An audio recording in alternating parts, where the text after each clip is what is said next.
allow them to call it for anyone who isn't in here. Right, quick resources, the code. So next question, what do you think the Federal Reserve will do in regard to interest rates in the upcoming Federal Open Market Committee meeting? And pop your answer in there and we'll get those results up as the morning progresses. This very patient person here is Ms. Jeneta Owens. She is the Managing Director of Godolphin Resources. They are a rare earth, copper and gold explorer focused on rapidly advancing the Narooma Rare Earths Project. Is there any other tongue twisters that I can see in there? There isn't, is there? But the idea of the Narooma Rare Earths Project is to become a one-stop shop for all that new green technology materials that are located in the Lachlan Ford Belt here in your fabulous New South Wales, in the central New South Wales. Jeneta, I'll let you go for it. And we've got 15 minutes. You've heard the rules of engagement. You know them. 2 minutes, I'll ring the bell. Would you please make her very welcome, everyone? Thanks, Chrissy. And you know I do run to the end, so I'll try and get in as much as I can in that 15 minutes. The usual disclaimer, you can find that on our website. So just a bit of an investment highlights for Godolphin. Godolphin started as a copper and gold explorer in the Lachlan Fold Belt of New South Wales. We have 3 mineral resource estimates in our portfolio, which totals 519 kilo ounces of gold, which is quite unusual for a junior explorer. And just that alone sort of shows that our company is quite undervalued. We have most recently, and it's probably March last year, we entered into a joint venture agreement over a rare earth project near Temora in New South Wales. And we've had that project now for just over 12 months, and with the idea of advancing it towards another MRE, which we only put out in April of this year. So in 12 months, we've been able to drill that project, do some metallurgy and announce a really amazing resource, which is a testament to the team that I have behind me. Now, Godolphin Resources, I mentioned, is a copper and gold explorer and a rare earth explorer. So they are 2 quite different streams, but from the exploration side of things, we have set up the company that we have people that focus on the rare earth side of the business and people that focus on the copper gold side of the business, and they are local area experts and geologists with a lot of experience in this area. So we do have a program of works that we want to continue with on both our copper and gold and the rare earth project. Just a bit of a snapshot corporately. I'm not going to go into too much detail here. You can read this and it's not the most exciting part of our project. So just to note that we don't have a lot of shares on issue. Our market cap is what it is because of the current share price, and just again note, very, very undervalued. So where are we? We have got prime terrain in the Lachlan Fold Belt in New South Wales. Now this is an area that hosts some of the largest mines in Australia. So Cadia is one of the largest gold mines in Australia, which is fantastic. North Parkes is a very large porphyry style copper mine. And we've also got the Alkane's Tomingli gold operation there, which has been running for quite a while now. Now we've got similar rocks and similar terrain under license, and we've also got an area where in the southern part of the Lachlan Fold Belt where we found that prospectivity for rare earths, and we took on that Narooma project. As we do have a large copper and gold portfolio, we actually also wanted to make sure that we had more than just one feather in our bow when it came to rare earths.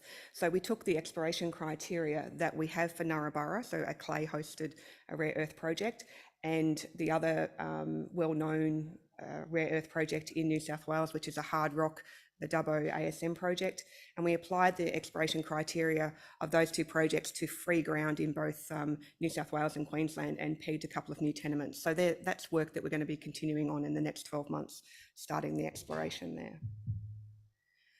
So this slide really does give you a snapshot of what we've been doing over the last 12 months, which is quite a lot. We've, as I mentioned, we have done a lot of drilling at Narooma. We've been able to do some initial metallurgy, and we've been able to put out our resource, which is fantastic, and I'll talk through that in a bit more detail. But alongside of that, we have also progressed our copper and gold projects, and we're doing a lot of baseline, really scientific geology work, and a bit of getting back to basics as well. So we've got a geologist that spends a lot of time out on the ground, picking up rocks and doing geological mapping and sending those rock tips off for assay. And that helps us identify new targets. Now, just focusing in on Narrabri now and the rare earth project and why we actually decided to get involved with this project. It was brought to our attention when we were looking through our own tenement package, knowing that we were very close to the Dubbo zirconia project, that we might have the similar rocks in our own tenement package. So we looked through there and we didn't come up with anything. But it made us think about what else there might be in New South Wales. And this map isn't our map, it's actually from, you can see the references there on the bottom. So it's a government, couple of government websites that put this map out, and they note two rare earth projects or deposits in New South Wales. One is the Dubbo project and the other one was Narrabri. And we had the opportunity to joint venture into this project, and we thought, well, yeah, I think this is a good opportunity for us. So I mentioned it is a farm-in, so we can earn up to 75% interest over 4 years. We had very favourable terms of that joint venture, and you can see the lay of the land on the pictures there. So the first one is our first drill hole that we drilled there, and the one at the bottom is actually an overview of the site. So the outcropping hills in the background is actually the Narrabri granite. This is enriched in rare earths and it's quite old, it's Devonian in age. So over several hundreds of million years that has weathered and created this big thick weathering profile, which is now being used to feed sheep and to grow crops.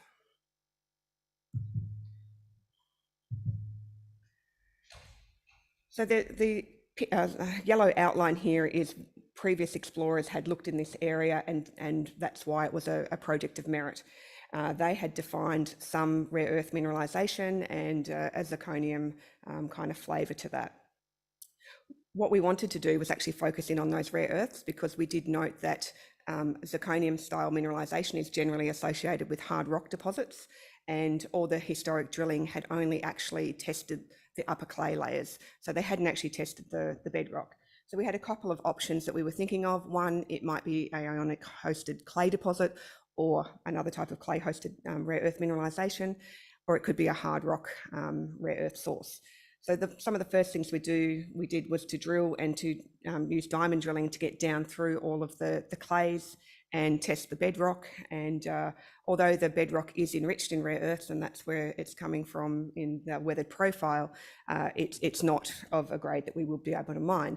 But that being said, the clays above really are quite spectacular, and we were able to put out a maiden 2012 JORC compliant resource this year of 94.9 million tonnes at 739 ppm TREO.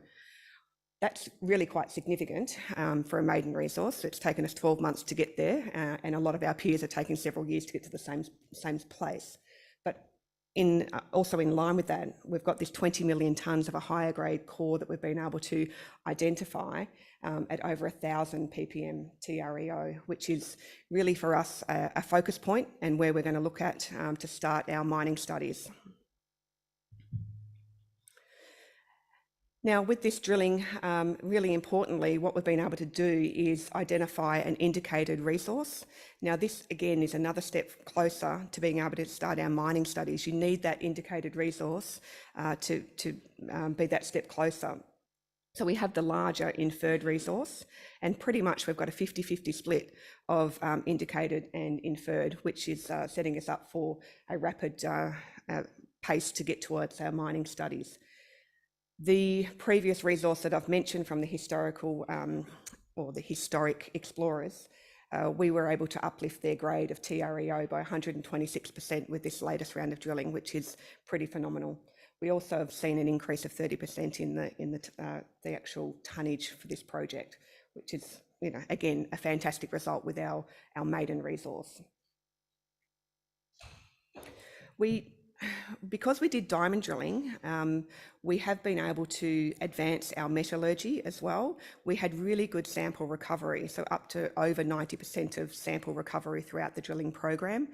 And we've been able to send some of those samples off for initial testing with ANSTO. Now, these guys know what they're doing. They've been working on most of the rare earth projects in Australia. And what we wanted to know, because it's a really important question, is can this leach or not? You know, is it ionic, is it not? And we sent off lithological samples from both the fresh rock and the different layers throughout the deposit. And the answer was simply, it does have an ionic component, but it's not completely ionic. So we do need to do much more test work around that. We have been able to achieve some spectacular results with our initial metallurgy. So you can see the numbers there, 92% recovery of those very important 4 magnet minerals. And they, you know, that is under a set of conditions. We haven't tried all of the conditions yet, and that is really the next focus of work at Narrabri, is that expanded metallurgical test work program, so we can test all of the parameters to determine the different layers that we have within the deposit, whether they need to be treated differently, and what the optimum extraction conditions are.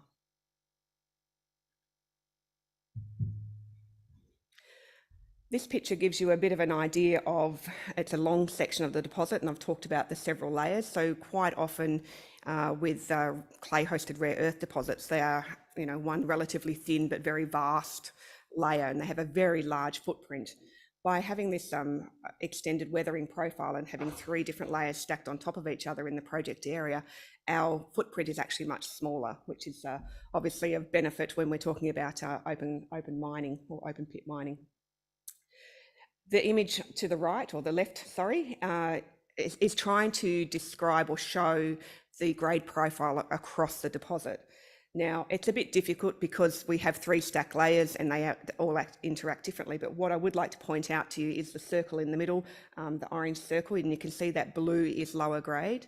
Now, the blue is lower grade because the resource is only informed by the historic drilling. And this was air core, and it wasn't successful in reaching the depths to the bedrock.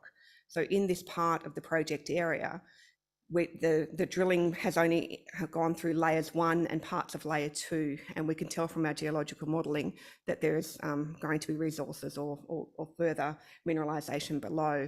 So we can add some extra grades and extra tonnes to this project with a few more drill holes into this project area.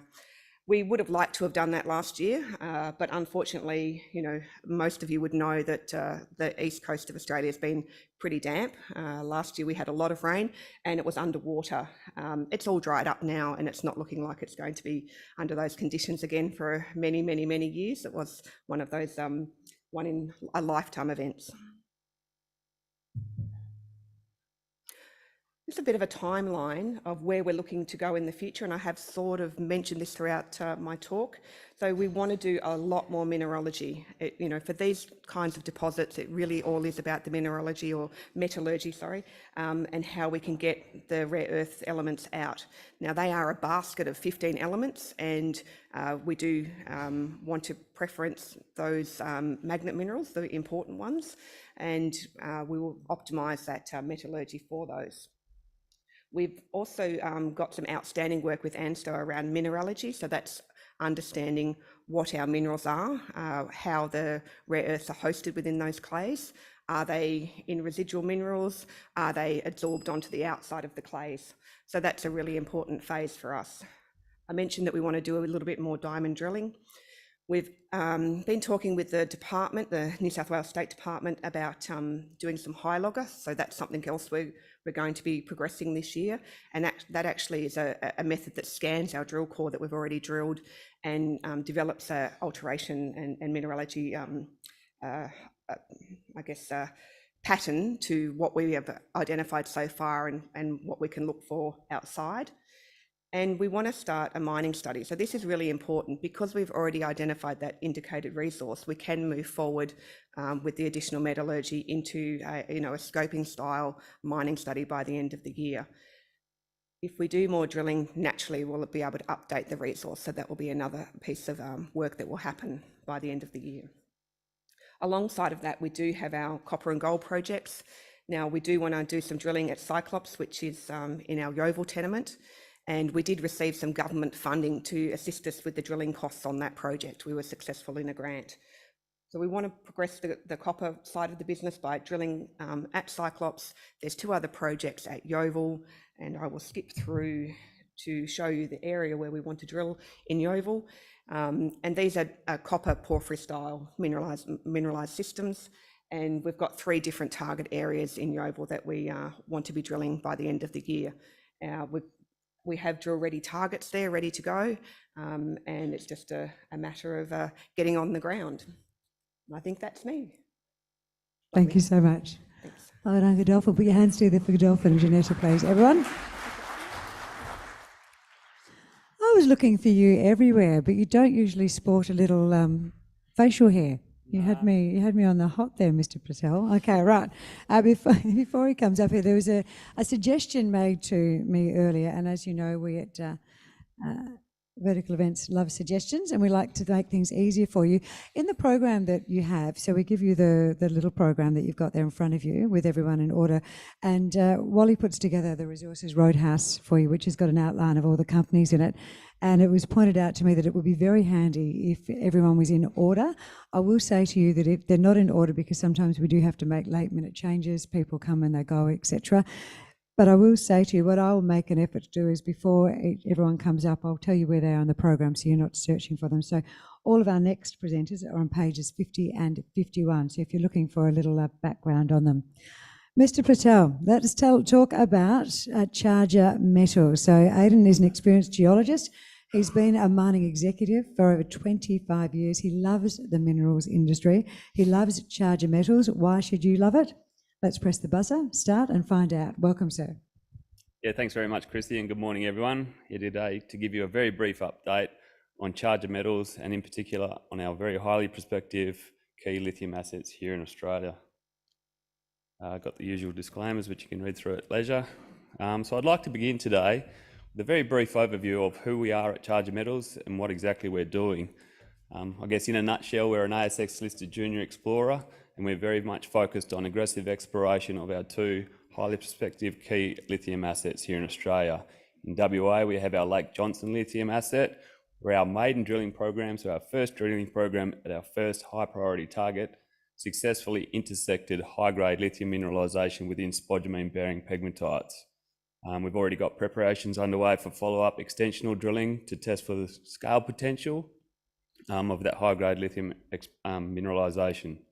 In the Northern Territory, we have our Bino Lithium project, directly along strike from Core Lithium's Finesse project, where mining is already underway. We have all of our permits and we're very ready to go. And I'm very happy to say we're kicking off our maiden drilling program there next week. We're well funded, we have a very tight, well supported capital structure, and we have a very experienced team. So on that note, just a quick snapshot of our corporate structure. At the beginning of this quarter, we had $5.3 million in cash, so very well funded and well funded to see through all of our planned exploration across our portfolio. We have only 62 million shares on issue and a market cap of around $30 million, which really equates to being very much fully leveraged to any future exploration success we have on our key lithium assets. Looking at our team, we have a very skilled and very experienced board and senior management. All of us have had exploration success in the battery minerals space, and all of us have been involved in taking those exploration successes through development and into mining operations. So really it is a great team and the right team for Charger with the status of our 2 key lithium assets. So what is the value proposition that we're offering here at Charger? Basically, we have 2 very prospective lithium projects. Now they're 2 projects, but each one has multiple prospects or target areas. Historically, they're very underexplored for lithium, but both now have known lithium mineralisation on them. So in other words, fantastic potential for a new lithium discovery.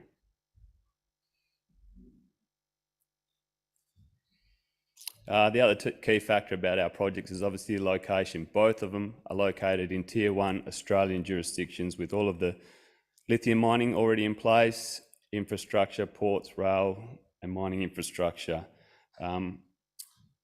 Importantly, I guess Australia is currently producing over half of the world's lithium, so what better place to be operating in. Aggressive exploration, we're certainly cranking up our exploration. We're going to give ourselves every chance of that exploration success.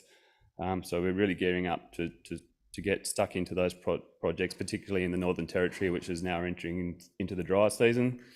And as I mentioned before, we have a very experienced board and senior team to really make those major discoveries and drive these projects forward. So let's take a closer look at our projects, beginning with the very exciting Bino Lithium project in the Northern Territory.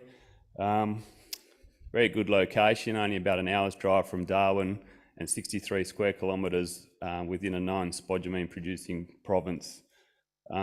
Of critical note, I guess, is that our project, our Bino Lithium project, is completely surrounded by Core Lithium.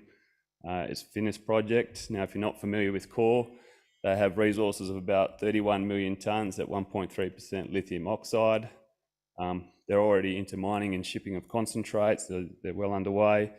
And I guess importantly, their market cap's around $1.9 billion. So certainly the big brother there.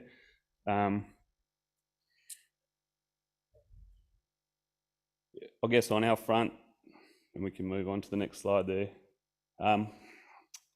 Just that last point though, I guess more of critical note is recently Core Lithium announced some very thick, very high grade drilling intersections within 150 metres of our tenement boundaries. So I'll get into that in a minute, but that's pretty critical to us.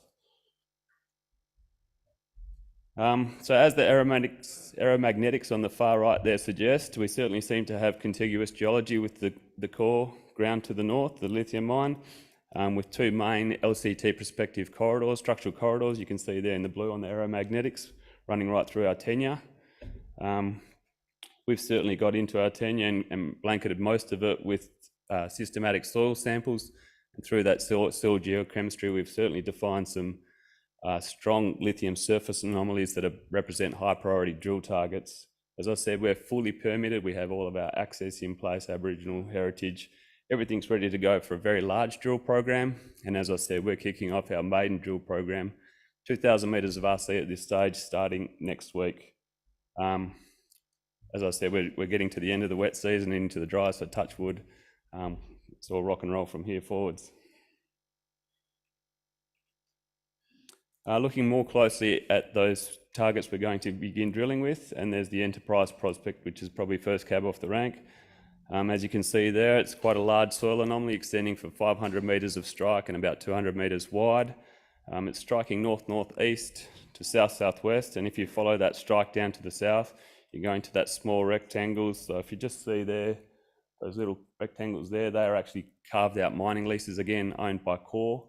And as you follow that down into that small mining lease, you see what Core's called the Blackbeard prospect, and listed there are those three drill holes, some very thick, very high-grade lithium mineralisation, as I said, with about 120 metres from our border and trending right into our Enterprise prospect.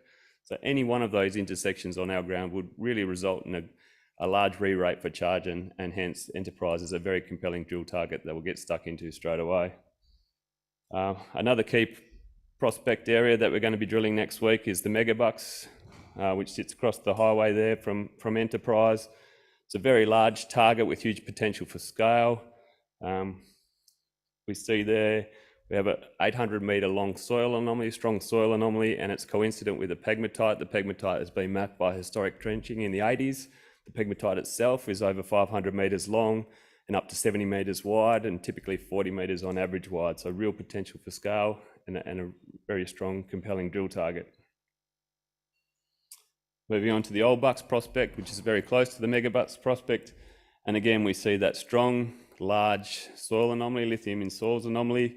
Again, over 800 metres long and 500 metres wide. And again, we have that coincident pegmatite that we can see there. It's been exposed in historical tin tantalum workings. So again, lithium in soils, right host rocks, and a very compelling drill target that we'll be drilling in our first pass. Another key prospect we've identified is the 7-Up prospect that sits over to the east on that second structural corridor and trends right into what Core has called the Ahoy deposit. Once again, we have a large soil anomaly, 700 metres long, strong soil anomaly, and outcropping pegmatites coincident with that anomaly that you can see there in that photo. Unfortunately, the 7-Up area is a bit more low-lying than the Megabucks, Old Bucks Enterprise area. So we're still a bit too wet there on the ground to get stuck into it this program. So that'll be first cab off the rank for our second phase of drilling, which we plan on closely following our first phase and which we'll update the market with in the coming weeks. Moving on to the Lake Johnson lithium project in Western Australia. Again, it's a 70-30 JV with Lithium Australia. You may have seen our NOM, which we put out earlier this week, where we are proposing the acquisition of the 30% that Lithium Australia own. So subject to shareholder approval, we will have 100% of all the lithium and LCT rights of the Lake Johnson project. It really is a fantastic location. I mentioned earlier that Australia is currently producing over half of the world's lithium. And you may think that there's many small lithium companies out there these days. But the simple fact is there are only 14 JORC compliant resources in Australia.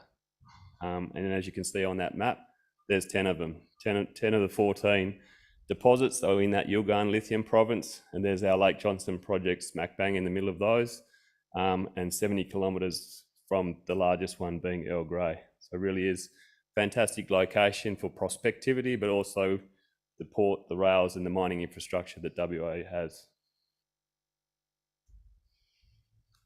So just quickly on the ownership there, the orange and the pink ones, subject to shareholder approval, are what we will move to 100% mineral rights. The purple tenements to the north are a JV with Johnson Lakes, but we have 100% of the lithium and LCT rights to those tenements already. So first pass soils, and using the historic data sets and geophysics available to us, we've identified several high priority drill targets already. Those include two of the most prospective, I guess, being the Metcalfe prospect, where we have already confirmed high-grade lithium in spodumene-bearing pegmatites, and the Mount Day prospect, which is a very large LCT pegmatite field. Again, large soil anomaly with coincident outcropping pegmatites. So on the left, we have our Metcalfe prospect, originally found by a strong soil anomaly extending nearly 1,500 metres long. The boys got out there and completed some mapping, and there's several pegmatites outcropping, which they've mapped. There's visible spodumene, and rock chip sampling of those outcropping pegmatites produced some pretty spectacular results there. So as you can see, between 1.5% and up to 7% lithium oxide. So a very high grade lithium deposit there that we are following up on. And the Mount Day prospect, as I said, defined by a large soil anomaly. It's 1.5 by 5.5 kilometres. Again, that coincident outcropping pegmatite, and again you can see there's some rock chips, some very high grade lithium and tantalum results from rock chips. So moving on to our Metcalfe prospect, which is the most advanced of those. Earlier this year we completed our maiden 41-hole RC program. We've released all of the results from that program already. Very successful program intersecting what we've called a swarm of stacked pegmatite veins. Some thick, very high-grade lithium oxide results from there, really proving up what we've seen on surface, and again continuing to the north where it goes under some shallow transported cover. We strongly believe in the potential of this project to grow in scale, particularly to the northwest, where we have that 700 metres of drilling. So really we have another at least 700 metres of that strong soil anomaly to the northwest, and obviously at depth where it remains open.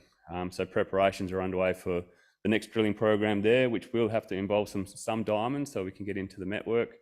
And as part of those preparations, we completed an Aboriginal heritage survey there last week.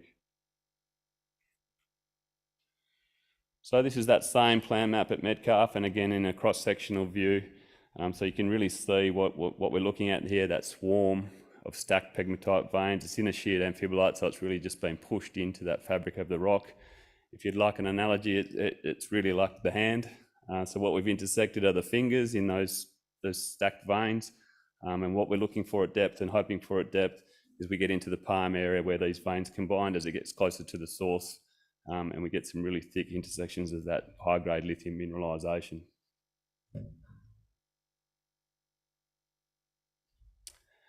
So I guess to summarise all of that, why invest in Charger Metals?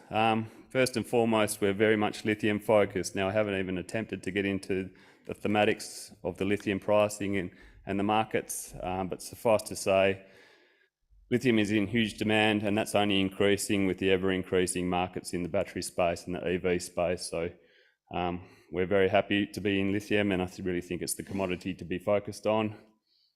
We have two highly prospective projects. The Lake Johnson project, where again, our first program has confirmed very high-grade lithium in spodumene, and where the scale potential remains open. And then our Bino lithium project, along strike from an operating lithium mine, several high-priority drill targets already defined, and our maiden program starting next week. Our aggressive exploration of these two projects, we're going to give ourselves every chance of an exploration success. We're going to go pretty hard at them both, especially over the next 6 months while it's dry in the NT. And with that will come that consistent news flow to the market. And we are well funded for that exploration and a very tight capital structure. So as I said before, we are very, very much leveraged to that future exploration success and that major discovery. Short and sharp. Thanks very much for listening. If you'd like to know more, please visit our website or come and see me in booth 25. Thanks very much. Thank you, Aidan. And you are the consummate professional, because I did not hit the buzzer as I left. So I appreciate you coming to the party there and not stressing out. Ron Heeks, would you like to come and join us, sir? I promise to hit the button for yourself. So our next company chases, they chase projects in tier 1 locations, not necessarily next door to one another though, because I was talking to Ron outside and asking for an overview of the project so I could give you a headline, and he said, we've got one, it's fantastic, and that is, what are we doing, copper, gold, cobalt, that's up in Mount Isa, big patch of land, really excited about that. And I'm thinking the next one will be close by. I said, we've got this other really, really good one just come on board, lithium at Air in Norseman, other side of the country. I said, geez, you couldn't get much further away if you were in another country. And he said, well, actually, we've got another really good gold project, it's over in New Zealand. So let's hear what he has to offer us, because he's excited by all three of them. Please make Ron very, very welcome. Larvotto Resources. Thank you, good to be here. Job's pretty well done now, actually. I feel it's got nowhere to go. Larvotto Resources, new company. We've got, hang on. Dear. New company listed late, very late 21, so we haven't been on the ground that long. Like a lot of people have mentioned, certainly on the east coast, we ran into all sorts of rain problems thanks to that Tongan volcano, and it just never stopped raining on some of our projects, but we're into it very aggressively all around the place at the moment. We've had a fair bit of love very recently due to a rare earth hit on our Norseman project, and we'll have a look at that. Our major project, as Chrissy mentioned, is copper, gold, cobalt around Mount Isa. We'll look at that second, but a fascinating project. And where are we? We're around Mount Isa. We're around Norseman and New Zealand, North Island. Very good location there, very easy place to operate, which comes as a surprise to some people. But our rare earths is really what's been kicking the goal in the short term. That's been, that was sort of our, use the word poorly, but sleeper project. It was one that was always interesting, but we thought it might be a little bit difficult. Most of the area there is soil covered. There's been absolutely no exploration of significance done over the area. There's no drilling. So we thought it might take a while to investigate that area, and we'll have a good look at that. Mount Isa, we always knew that was going to be a winner. We've got 900 square Ks out of that. You can be on the project 30 minutes after you leave the airport. Big parcel of land, very exciting. In New Zealand, a semi-advanced gold project there. A lot of gold in the system. It's an epithermal model, and we've just completed drilling that. We don't have any results there, but let's have a deep dive in to where we are. We'll start at the Air project. This is the most amazing project I've ever worked on, to be quite honest. Normally, if I'm talking multi-metal exploration, it might be copper or gold or something. We went into this because of the nickel and potential PGE, potential of the area within the Jimbalana Dyke, which is that green east-west trending zone through there. But we are directly south of the Baldonia deposit of Liontown for lithium. And as you can see from the geophysics, those rocks extend down into our tenement there. So lithium was always on the cards. Copper's a very good potential. Western Mining actually did a little bit of work here back in the 60s and got some interesting copper intersections.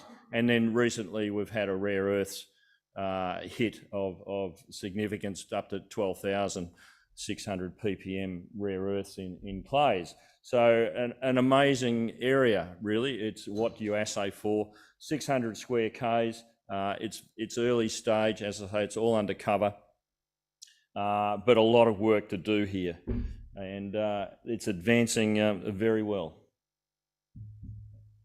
Having a bit of a zoom in, we've just completed our first air core program, which was following up some geochem anomalies, and we generated geochem anomalies for nickel, for lithium, and rare earths, and potentially PGEs as well. The tenement sits half in the Yilgarn block and half in the Albany-Fraser terrain, so it's a pretty interesting boundary in there.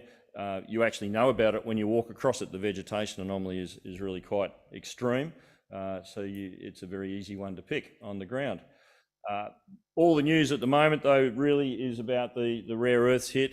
We followed up some geochem there with just 2 lines of drilling, because our main highlight was to drill the lithium and identify where our pegmatites were. We had a big broad anomaly, but we didn't know exactly where they were. So while we were doing that, we put a couple of lines across the rare earth and came back with some very, very interesting results, and up to 12,000 ppm. So as a first pass, let's have a look-see to what we've got. It was a staggeringly good result. A lot of work to go here. We've got some metallurgical test work happening on this at the moment to determine what's the best and optimal processing route for this material. The anomaly itself is about 8 kilometres long.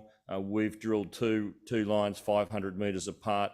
Both of them have come back with very, very good results and open in all directions. So it's got a long way to go, but as a first pass, it looks very, very interesting.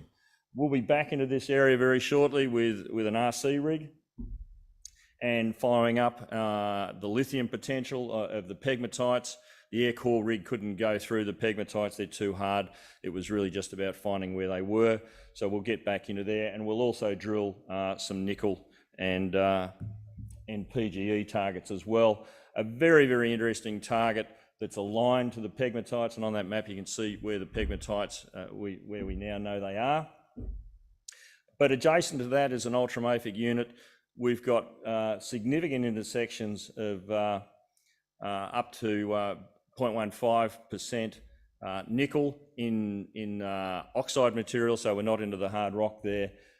These systems look very similar to what we're seeing at Galileo, just further along from us, and it'll be very interesting to see what comes out of the RC drill on these. I think there's a very good potential for nickel pigments, nickel and PGEs within this zone.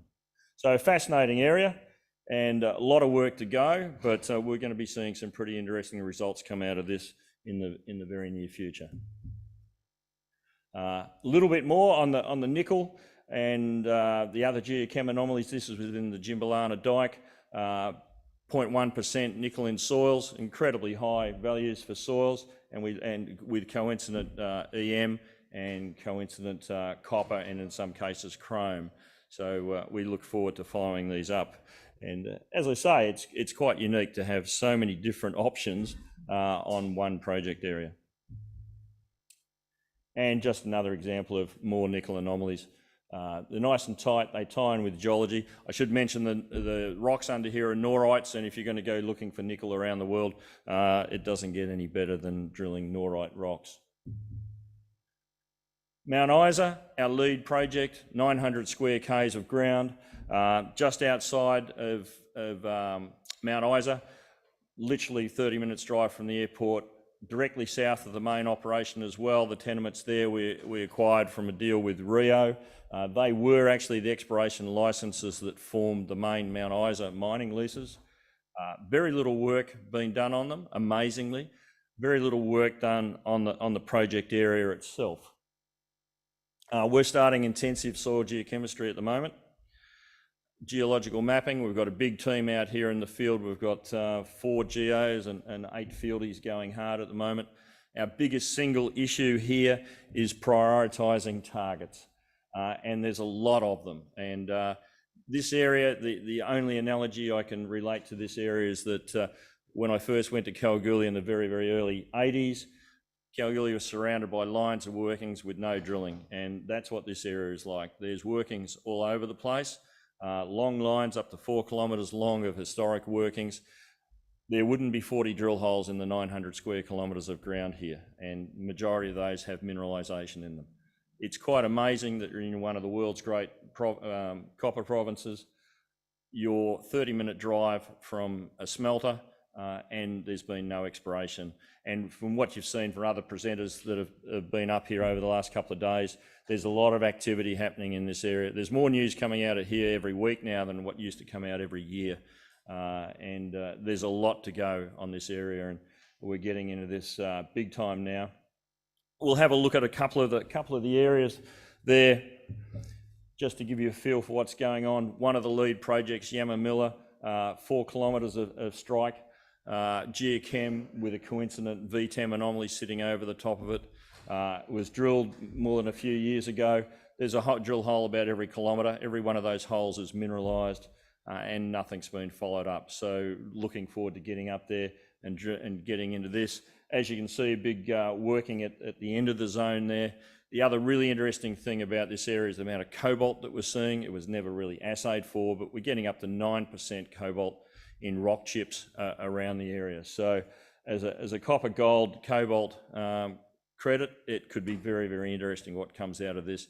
And this is one of probably 40 different targets within the area. Just another look at a slightly different model. The last one was probably a sulfide hosted zone. This is particularly an iron oxide zone. There's a lot of magnetite alteration. Logistically, it's a bit tricky. It's fresh rock from surface here. You can't drive over it. It's pretty serious walking to get over some of it. But some of the early trench work that was done pre-us, but we have replicated 10 metres at 5.6, 15 at 6.6. Really quite amazing results from near surface, an area that does not have a drill hole in it. And there's only one track in the bottom. We're looking forward to getting some IP in here and seeing what it looks like in IP. Because it's an iron oxide deposit, it doesn't stand up with VTEM, so it's really something that we need to follow up with IP. But some pretty amazing results in an area that doesn't have a drill hole in it, and you know, these aren't near surface oxide things. This is an outcropping potentially deposit. Finally, Awakiri, New Zealand, North Island. We're about 50 kilometres west of Rotorua. Very, very easy area to operate. The last tree around here was cut down about 120 years ago, so environmentally very, very few issues. It's an advanced project. It's been explored for about the last 40 years by various players, including Cyprus. There's been 10,000 metres of drilling done. That drilling identified very broad zones of gold mineralisation over a big area. And the area is 2 kilometres by 1.5 kilometres. The zone is pretty well from surface, 100 metres thick, and runs about 0.2, 0.3. So very low gold, but significant amounts. And if you multiply 2 kilometres by 1 kilometre by 100 metres by 0.2, you get a lot of ounces. I'm not allowed to do that calculation because they'll lock me up. But there's a lot of gold in the system. What are we looking for there? We're looking for where that gold came from. So there's got to be deep feeders. The mineralisation can't come from the top down. There's got to be deep feeders. We've done some geophysics over this that has given us some interesting targets. We've literally just finished drilling this, and I'm off to have a look at this project when I leave here. So we haven't seen the assays yet. It's a very, very interesting zone. It certainly has potential to be a replica of Waihi, which is a higher grade underground operation, very low footprint. In fact, Waihi's right in the middle of a town. So it's been an incredibly easy place to operate. It's not what you think when people think of New Zealand because of where we are. It's easily the easiest area we're operating out of the 3 projects. So there's a fair bit of interest in this. That's why we went there. We had a good geophysical anomaly. The mag anomaly sitting over the top was very, very similar to Waihi. That's what attracted people. They did some surface geochem. That proved to be nearly meaningless because there's a thin layer of ash up to 5 meters thick over the top, very recent volcanic ash. By very recent, I'm talking a couple of 100 years. But it's a full epithermal system, seeing a lot of grade floating around. It's really, where are those high grade zones? Are they still mineralised, or have they drained out? That's what our drilling was designed to test. We're seeing some pretty interesting rocks come out. We don't have the assays yet, and they'll be out shortly. So that's about it for us. We're in tier 1 locations, all very interesting, all have huge potential. We're certainly multi-commodity, more than most. Most of that was intentional, but we've certainly come up with a couple of things that weren't intentional. All are very, very interesting, and all work to what people are going to need in the future. So looking forward to getting some news out and getting the teams on the ground big time this year after a pretty wet year last year. Thank you. I think that's an understatement. I might have missed one part. Did you say to them that your water tank actually got bogged? Yeah, the first week of drilling in New Zealand, we had 400 millimetres of rain while we were drilling, and the water truck for the rig got bogged, so we couldn't drill because we couldn't get water, even though we had 400 millimetres of rain. So you'll have to have some of the challenges we get. Indeed, we love a challenge though. That's what we love. Now, where is this fellow? Here he is. Look at him as he walks his way up here. Some people say that this fellow resembles a Cheshire cat. He's got a smile on his face, always like he knows something that other people don't.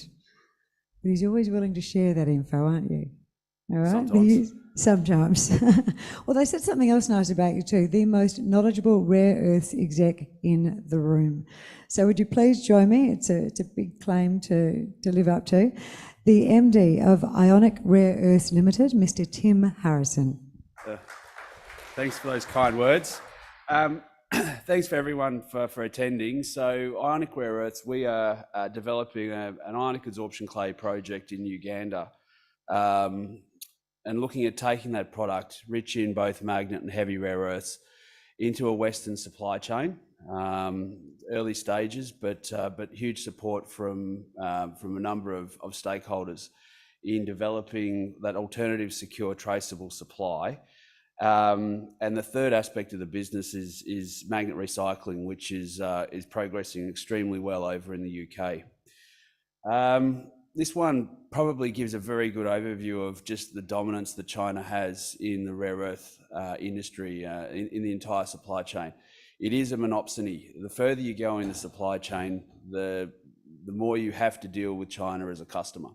And so we've been working over the course of the last 18 months with several potential partners on providing an alternative option, putting our magnet and heavy rare earths into new supply chains that can help underpin manufacturing for Western end users. Fair to say that the geopolitical climate is very much heating up. We do see a lot of appetite from governments and those jurisdictions now trying to secure the molecules that they need for their manufacturing and military and defence applications. And I think probably the best way to put it is that the heavy rare earths out of the Makuutu basket is important for not only the energy transition on EVs and offshore wind turbines, but there's other elements there that are incredibly important for the development of F-35s, Virginia-class submarines, and Arleigh Burke destroyers. So from a military complex, there is a significant drive towards getting our molecules into those supply chains. When we look at the geopolitical climate, obviously the Inflation Reduction Act, has created a huge amount of sentiment in the US. And earlier this year, with the European Critical Raw Material Act, and Ursula von der Leyen coming out and basically, making the comment that the race is on. There's simply not going to be enough molecules to go around for all of the manufacturing that's required. So there is competition now for the access to the right products, the right projects, at a big demand now for recycling, which again feeds into the opportunities that Ionic Rare Earths is exploring. If we look at the complete supply chain and everything that needs to be built with regards to rare earths, you know, one thing to build a mine, it's another thing to build a refinery, but it's the metal making, alloy making, magnet making, which is really, you know, the laggards in the process at the moment from a Western supply chain perspective. Ionic has been working through this process now for over 12 months, trying to work through and evaluate opportunities and discussions on how we can take our products and put them into end users in Western applications. And it's a process. Everybody believes that their individual component in that supply chain is more valuable than the other, and so we're working towards getting some transparency and openness in those discussions, and I think we're slowly making very good progress. With regards to the aspects that we believe ionic rare earths can play in those emerging supply chains, obviously we have a large proven ionic adsorption clay deposit in Uganda, which is near development ready. We're working on a scoping study for a refinery which has the potential to unlock the value of our basket, and we've been working on that study for a US-based location. And the third thing, the magnet recycling is an ability to bring secondary sourced end-of-life materials, waste products from the production of magnets back into the supply chain to help with those relationships now with metal makers, alloy makers and magnet makers to provide those formative green shoots on the supply chain for ultimately a project like Makuutu to feed into. If we look a little bit more at Makuutu itself, so we've just completed a DFS on the first stage of the project. We have 6 tenements, and so this feasibility study just covers the central tenement at Makuutu, long life project, producing an amount of product that we believe that there's a market for when we're ready to produce this product in 2025. So, you know, we've done the work on defining what we think is a robust project for us to then grow substantially with the addition of extra capacity and modules to support that growing supply chain in time. The project location itself, so we're in Uganda, so 120 kilometres east of Kampala. Extremely well serviced by existing infrastructure. So we have 132 kV transmission line that runs through the tenement, supplying and exporting low-cost hydroelectric power out from Uganda into Kenya. Roads, rail available to us, mobile phone communications and water available. So as far as infrastructure goes, we have all the building blocks there for us to be able to rapidly move through construction once we get to final investment decision.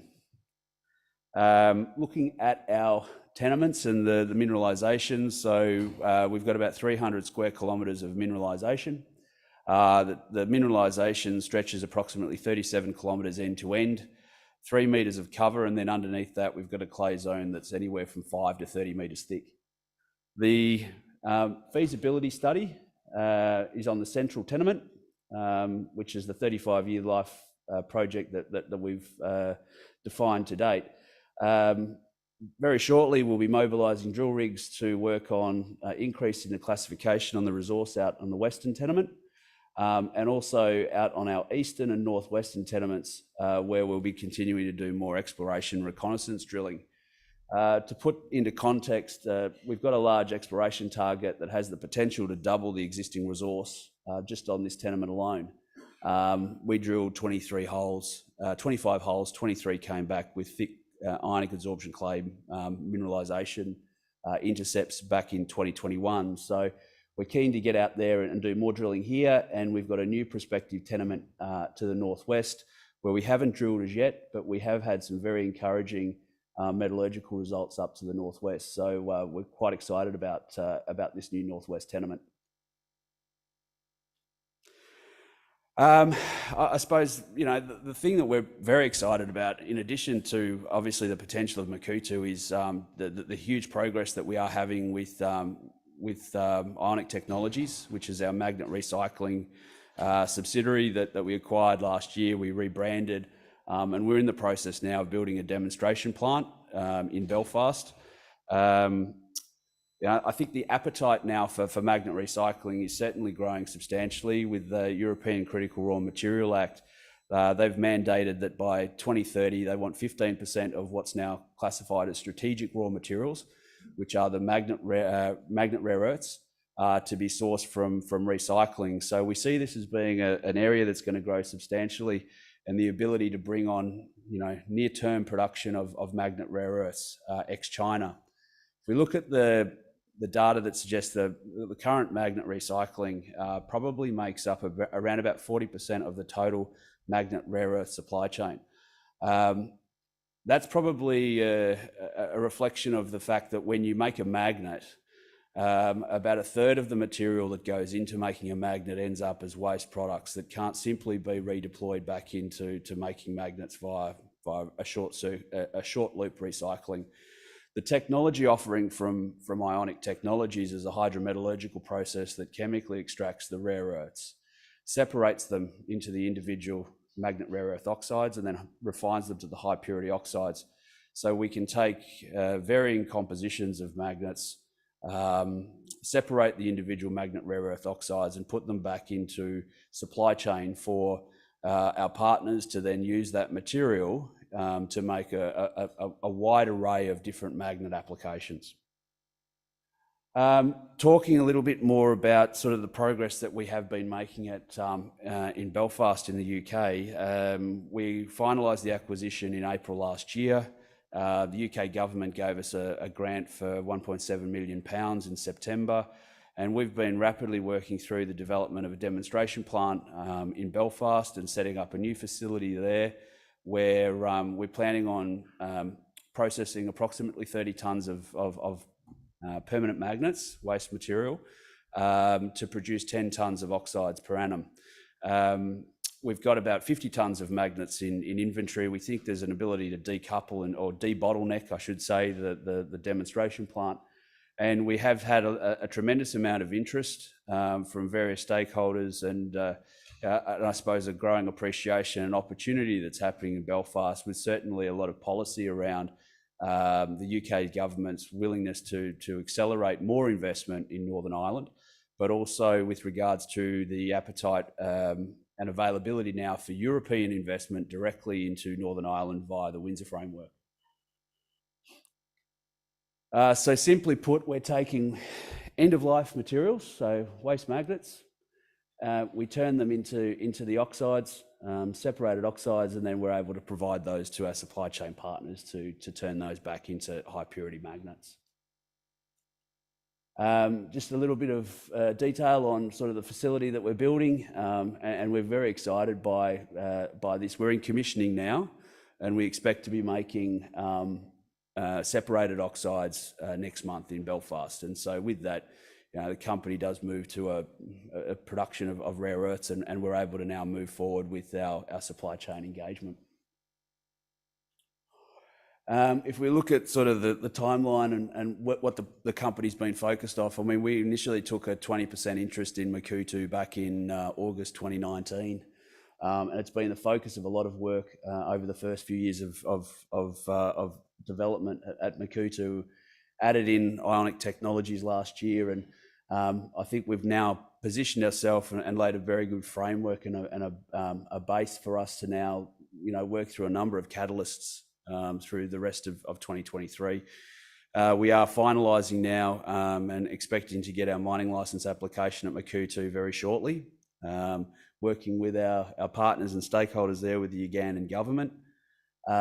We've got appetite now for post the completion of the feasibility study, certainly a heightened level of engagement from the supply chain now and getting access to our product, and where that product could potentially go in the supply chain over the next 2 years.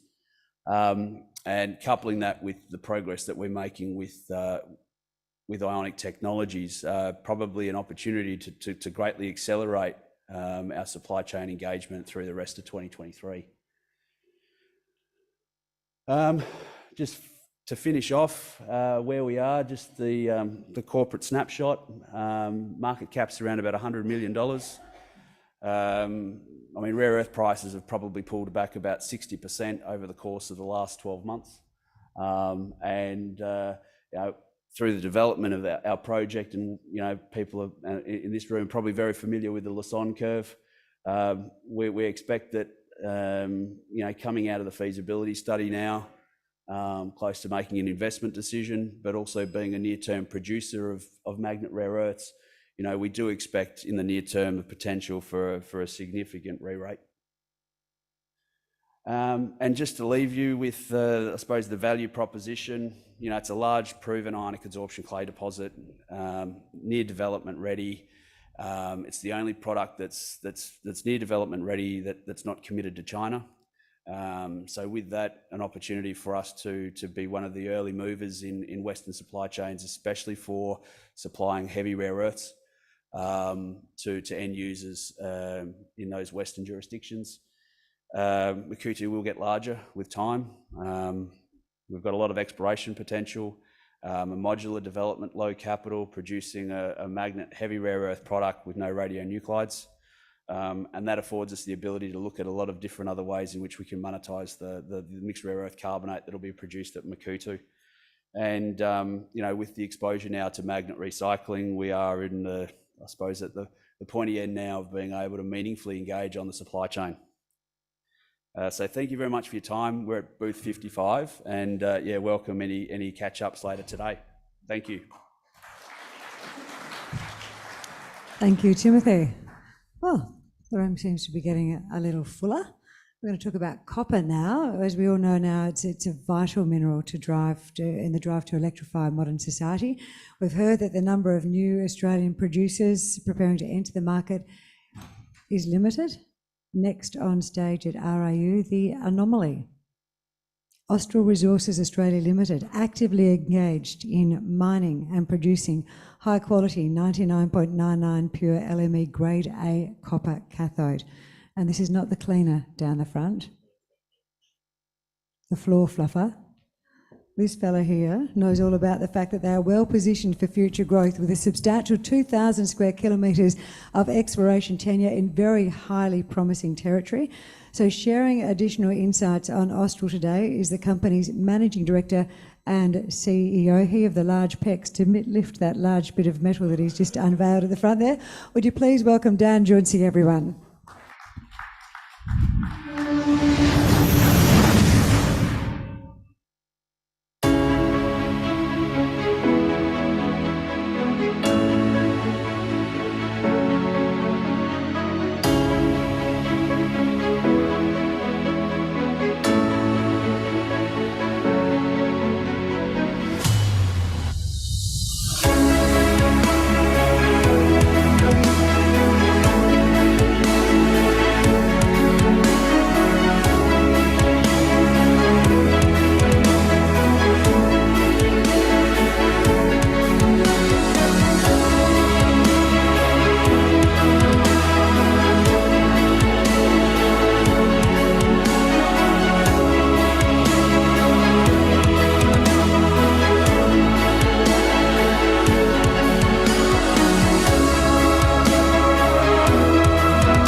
Wow, what a great way to lead off our presentation.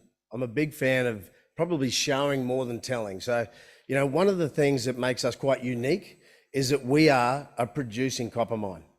So we're located 120 kilometres northwest of Mount Isa, sitting right up in some of the world's best copper and base metals hub.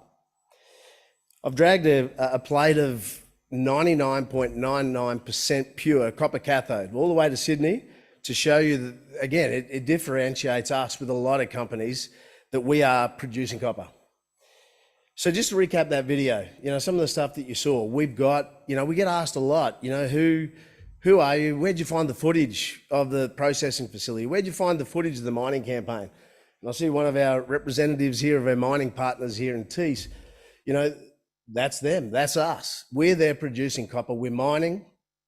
The infrastructure valued close on $400 million. You know, we are one of the assets out there producing. But I guess one of the things that I wanted to do, not only show you the video, I wanted to walk you through a bit of the history of the asset that we have. And that is, there has been a lot of copper produced over the last 15 years from our asset. You know, sure, where we sit today, we've just completed our, you know, we just put out our quarterly at the end of March. We did $35.5 million in revenue, very close on 9 million EBITDA for the quarter. So we're now hitting our straps. But again, historically, there's been over $1 billion worth of copper mined out of our asset since 2007. Over 120,000 tonne of copper cathode produced through that facility. So we're currently mining, and that's been mined out of 4 of our 8 mining leases. The reason why this is important is to show you the fact that there has been a lot of copper produced there, but also the fact that, you know, as Chrissy touched on, we've got 2,100 square kilometres of tenement, that there's a lot more copper for us to prove up and develop over the coming years. So that facility that you saw there is capable of 30,000 tonne per annum. So those who don't know our story, you know, we listed 18 months ago and we bought on a new mine called Anthill. And we've got 40,000 tonne there to be mined over that period. So Anthill, here's our capital structure. As I said, you know, we're sitting there with a market cap of around $150 million. We're very tightly held with our top 5 shareholders. And certainly in relation to our investors, you know, most of them are kind of sticky investors. Anthill, as a snapshot, I'll give you an update or a snapshot on what Anthill is. Anthill's now at steady state production for us, which is 10,000 tonne per annum. Anthill in itself, I mentioned that, so as far as a JORC compliant resource, there's 80,000 tonne. So we're currently mining 40,000 tonne of that. And I guess the next 12 months, and I'm going to walk you through the next process of, you know, the investment strategy that we have. Our goal is to turn the other 40,000 tonne, you know, from a resource into a reserve. Austral Resources is one of the only producing copper cathode mines here in Australia on the ASX using an SX-EW processing plant. Quite unique. To build, I touched on the valuation, to build one of those plants today, you're probably looking at around $400 million. Permitting, approvals, processing, that whole timeline, 4 to 5 years. So a lot of infrastructure up on site. We've got a 180-man camp up on site. Right now, we've got 120 people up there. Anthill is a snapshot, $500 million worth of revenue over the next 4 years.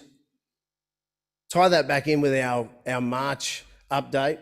You know, we're sitting at around $2.79 US per pound as an all-in sustaining cost.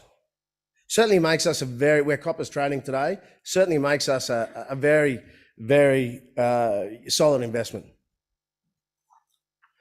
I wanted to do a quick shout out here to, you know, a lot of our suppliers, contractors, call them partners. You know, we've had over 1 metre of rain, and a lot of the investors would know the area in which we are and some of the mines in our area that have faced challenges through the wet weather. We had over 1 metre of rain. You know, These guys here, we lost 4 days in total. So big thanks to all our partners and suppliers, and certainly, I guess the future moving forward for us. We appreciate what you've done for us, and we're working towards, extensions in both oxides and sulfides. So this here's, so I guess if, again, from an investment perspective, you go, okay, cool. These guys are a producing copper mine. They've got a relatively short runway in mine life, Anthill, 4 years. They're going to spit out a fair bit of cash over the next 4 years. Well, where to from here for Austral Resources? I'd like to think that this slide here really shows that we have the runway and certainly the strategy to be well north of the 10-year mine life. To begin with, this year we've got a bit over $7 million in our exploration budget for the season. We're going to be drilling about 23,000 metres. If you work your way down that page, I guess Anthill, where we're currently mining, the first part for us is to focus on what we're referring to as Anthill 2.0. Continue drilling in that area and prove up and extend that mining campaign we've currently got. The next one for us, it says there pre-feasibility. We did a scoping study on Lady Colleen. So we knew it was there. We went and did some further drilling, and there was actually a lot more sulfides there than we first had anticipated. I guess we aim to bring Lady Colleen, it's on an existing mining lease. So for us, it's a quite quick segue into mining.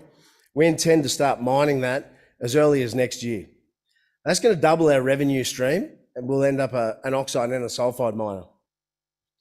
So I guess with Anthill now at steady state, our focus is extending those oxides, right? So I touched on the processing facility at full capacity is about 30,000 tonne. Anthill for the next 4 years is at 10,000. So it's our job, it's my job to extend that.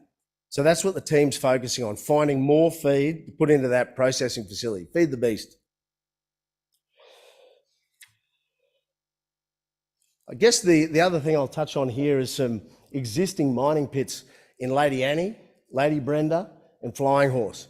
So they're on existing mining leases. There's a lot of what I touched on earlier in 120,000 tonne of copper. That's where it's come out of. Copper price was very different back in 2010 to 15. So we've gone and refocused on some cutbacks, and we put an announcement out 3 odd weeks ago that showed that we've got another 30,000 tonne of oxide that we intend to start a mining campaign as early as Q3 this year. Why is that important? That's going to lift our oxide production by up to 70% for the next 4 years.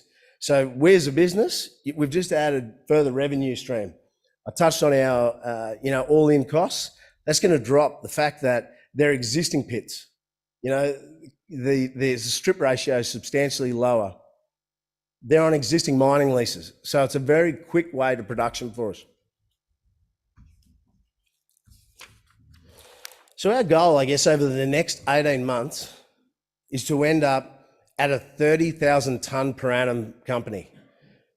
By increasing those oxides, putting it through the plant, and our sulfide opportunities. And I'll touch on a little bit later on, how much sulfides we do have in the ground that we're already aware of.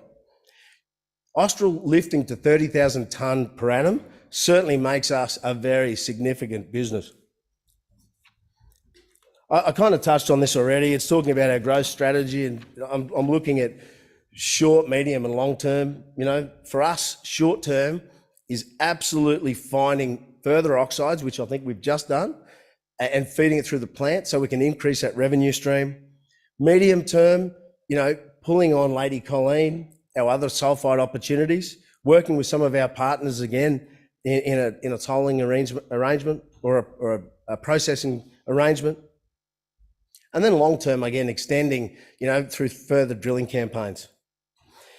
You've got some very significant businesses in and around us as well. You've got Man Isa Mines, Ernest Henry, Dougal River, Cannington, Lady Loretta. I'm sure there's a few guys that I've missed there that are in and around us. We've got 120 targets in total that we intend to really, I'll speed it up. So, so I guess, again, you look at what we are in an investment opportunity, it's certainly focused on the oxides and extending that on our existing mining leases, and then focusing on our sulfides. Exploration, Anthill. So here's a quick snapshot of Anthill. These are the areas we're going to continue drilling. I mentioned that we've got 80,000 tonne there, and I guess we're going to really focus on drilling that this season, and hopefully, enable Tees to continue a very successful mining campaign. It's on an existing mining lease. Legacy drilling thus far has shown that, we've certainly got, about 30% of that lease has not been touched on. Lady Colleen's a standout for us. Certainly a runway for us to get into production. We used a $12,000 copper price, substantially higher than that. We're looking at about 90 million free cash flow over the next 4 years once we kick into that. And certainly using today's copper prices, and we all think that copper's lifting substantially, it's going to be, closer to 120 to 130 million based on copper price. Phase 2 of our exploration, we've got 120 targets in total. We've whittled that down to top 10. We're going to focus on 10 oxides, 3 sulfides this year only. We believe that we've already got a lot of legacy data there and information. The team's certainly focused on continuing that drilling campaign.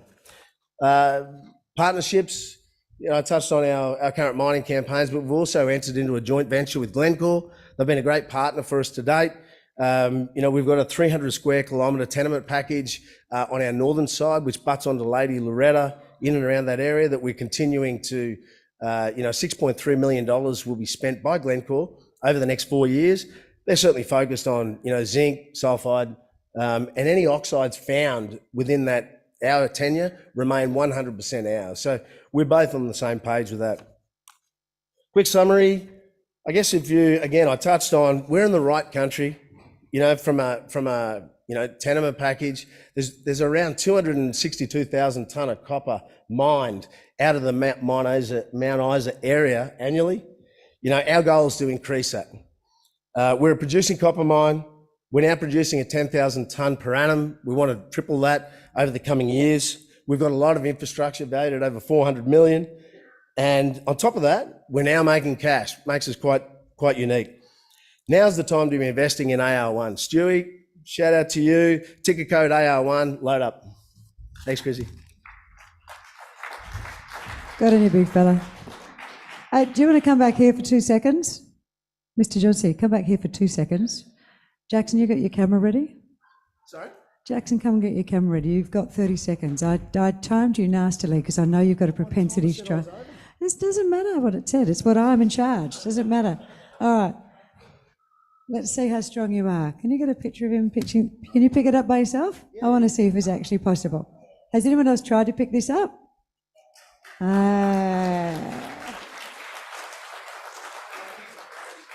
Wait, get some branding in there.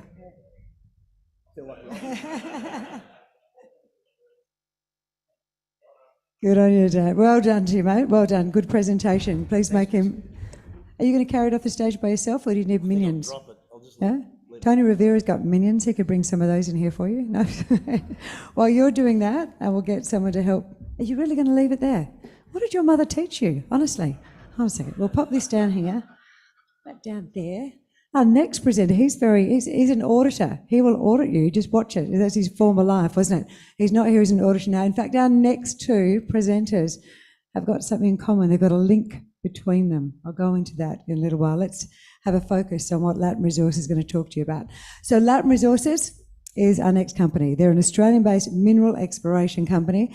They have projects in South America. They have projects here in Australia. They're focused on accelerating resource growth, fast-tracking development approvals at their flagship Salinas Lithium project, which is in Brazil. And this is their Chief Financial Officer, Mitch Thomas, giving us an update. Please make him welcome, everyone. Okay, good afternoon, ladies and gentlemen. Look, it's an absolute pleasure to be here on behalf of Latin Resources, and I'll start by saying a big thank you to RIU, Vertical Events, and thanks to Chrissy. So look, for those who may be unfamiliar with the Latin Resources story, we have a flagship project in Brazil called Salinas. And since discovery of this project in 2019, I think we've made a lot of progress, and look, I'm very keen today to give you an update on key milestones over the next 6 to 12 months. So look, quickly touching on the market, look, there are a few things to, I think, mention here. So starting from a very nascent base in 2020 of 400,000 tonnes LCE, look, depending on who you look for your forecast, the industry needs to grow 6 to 7 times by 2030. And look, that's just absolutely staggering. Probably more to the point of Latin Resources is that the role of spodumene has and will continue to play is absolutely essential here. So looking at the numbers, you can see that between 2020 and 2025, spodumene supply is forecast to go from 200,000 tonnes LCE to 800,000 tonnes. So you can just see that that growth is absolutely enormous. So we need all the greenfield projects that we can.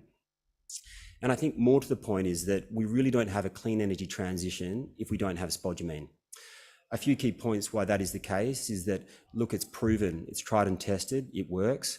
And so in that sense, the technical risk is lower than some of the counterparts out there, including DLE, including clays, including lepidolites. It works. In terms of speed to market, look, we've seen some excellent progress from projects including Sigma, which I'll touch on in a bit, but you can get these projects up and running quite quickly. Capital is a big one. So look, I'm the CFO of Latin Resources, and I'll speak to a benchmark in a bit, but the capital for these projects to get them up and running is quite affordable compared to other lithium pathways to market. The last one, and perhaps even most importantly, in a world of ever-evolving kind of cathode and battery chemistries, is that with spodumene, you've got a pathway to hydroxide, but also to carbonate. So again, in a world where technology is changing rapidly, spodumene has a key role to play. So a quick snapshot of our projects in South America, and look, I mentioned the focus of today will be Salinas, but the point I want to make here is that we do have a core competency in terms of operating in South America. As an organisation, we've been there for 15 years. I've lived in South America for over 3 years, and so just in terms of getting things done and the relationships that we have, we're on a very good point. And the key for us is that, look, there's lots of lithium projects out there, but the truth is you've got to show a pathway to get to market quickly, and we think that Brazil provides that. So talking about Brazil, so we're in the state of Minas Gerais, and for those that don't know, look, there are over 300 operating mines in the region at the moment, and I think the key thing for us is that, you know, we want to get to market producing spodumene, but we want to do it sustainably, and the state of Minas Gerais, favourably for us, is backed by hydroelectricity, so again, very much supporting our aims of being a very sustainable producer. So I mentioned Sigma earlier. So look, Sigma is the best benchmark that we have. It is known in Australia, but it's listed on the NASDAQ and TSX. It has a market cap at the moment of a little bit over US $4 billion. The reason why we mention them is that, look, one, they've just gone to market. So they're producing spodumene, they're operating. They got up and running in 14 months, so construction of mine and plant, which is absolutely fantastic. But the key reason why we mention them is that they're only 40 kilometres away in the state of Minas Gerais. And so, you know, there's no shame in what we say, and that we're really trying to emulate their success because they truly have achieved great things in their short period of development. Things to mention in that, look, they started out in 2018 with a resource of 13 million tonnes, same resource as us, and we think that we can follow their trajectory in terms of resource growth. Look, other key things I'd point out is that, again, I mentioned the construction very quick at 14 months. The CapEx and OpEx are benchmarked very favourably against existing benchmarks in the market. So overall, a massive success story for Brazil and Minas Gerais, and one that we're looking to replicate. And to that point, we're using the same consultants across engineering, across permitting, across a lot of, I guess, facets of our business in country. And so again, they've kind of set the pathway for us that we're looking to follow very quickly. So talking about our deposit, so the Salinas project is hosted by the Cleaner deposit.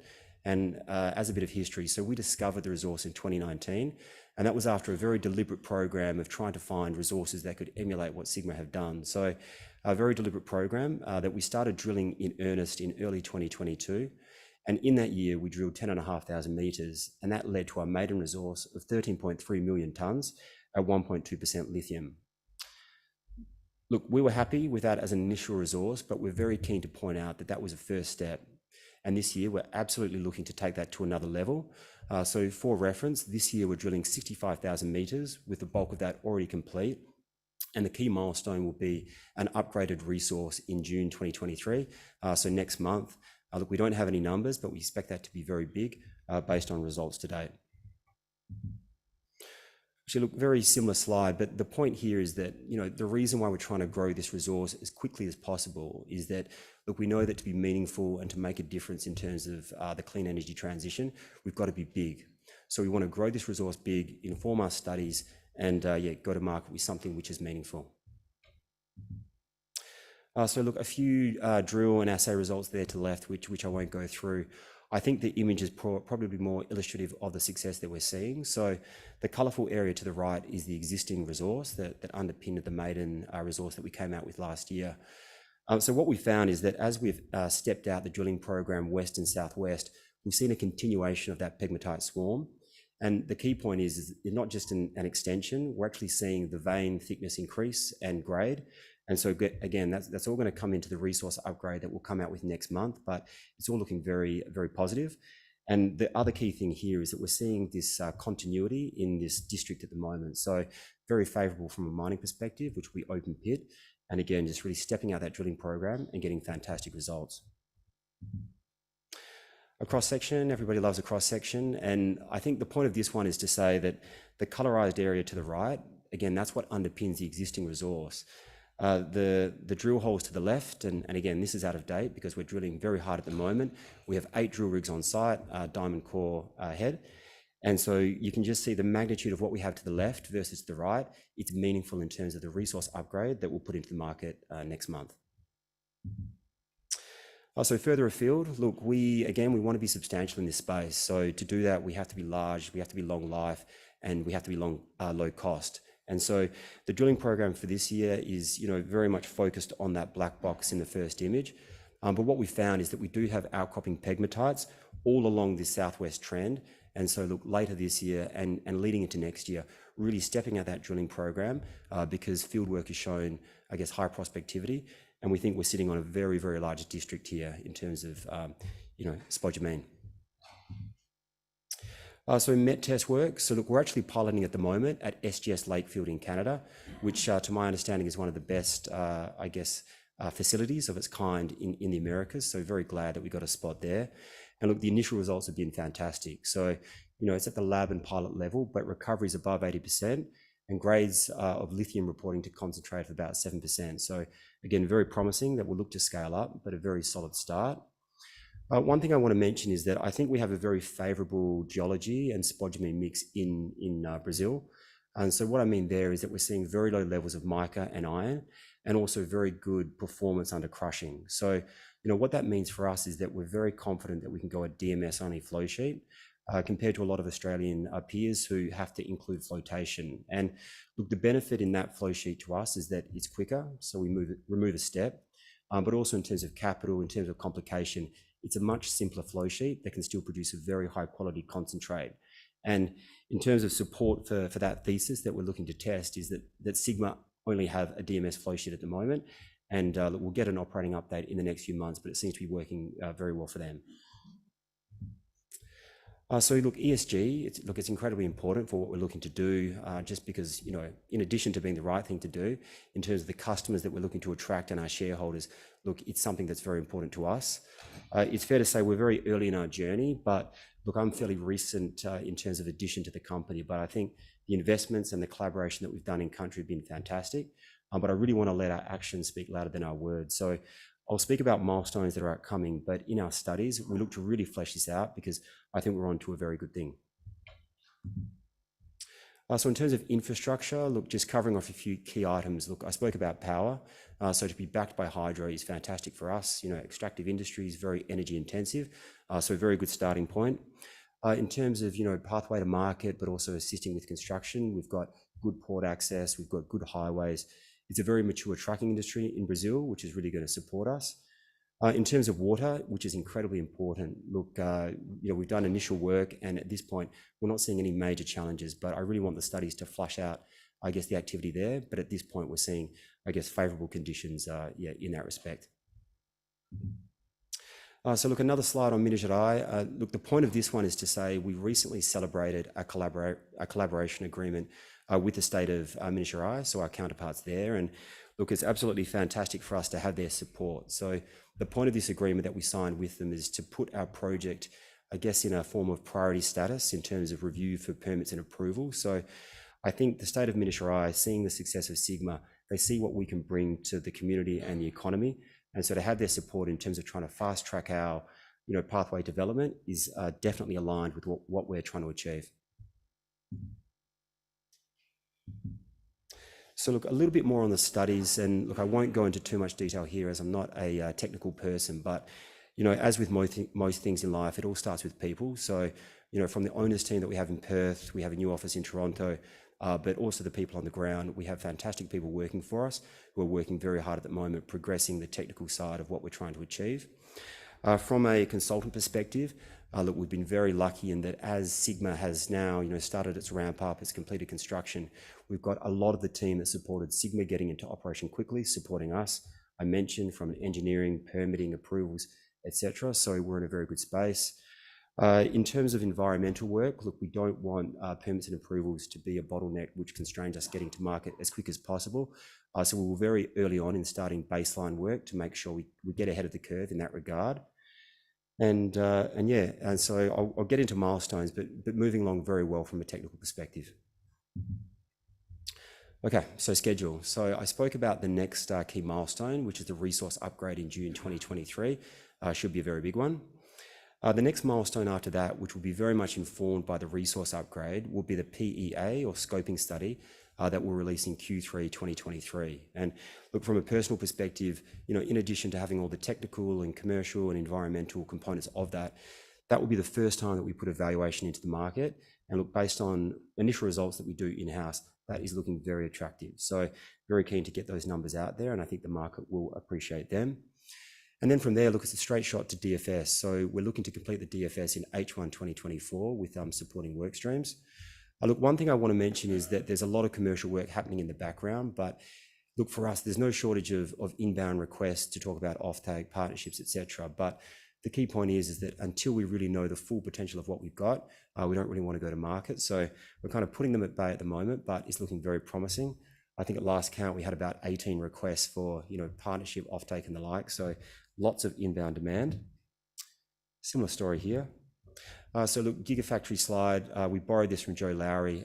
The point of this is to say that there's so much downstream investment happening, not only in USA, but also in Canada, but also in Western Europe and other parts of the world. They're going to need a lot of greenfield projects to support these investments downstream. And we think that our project in Brazil has an important role to play.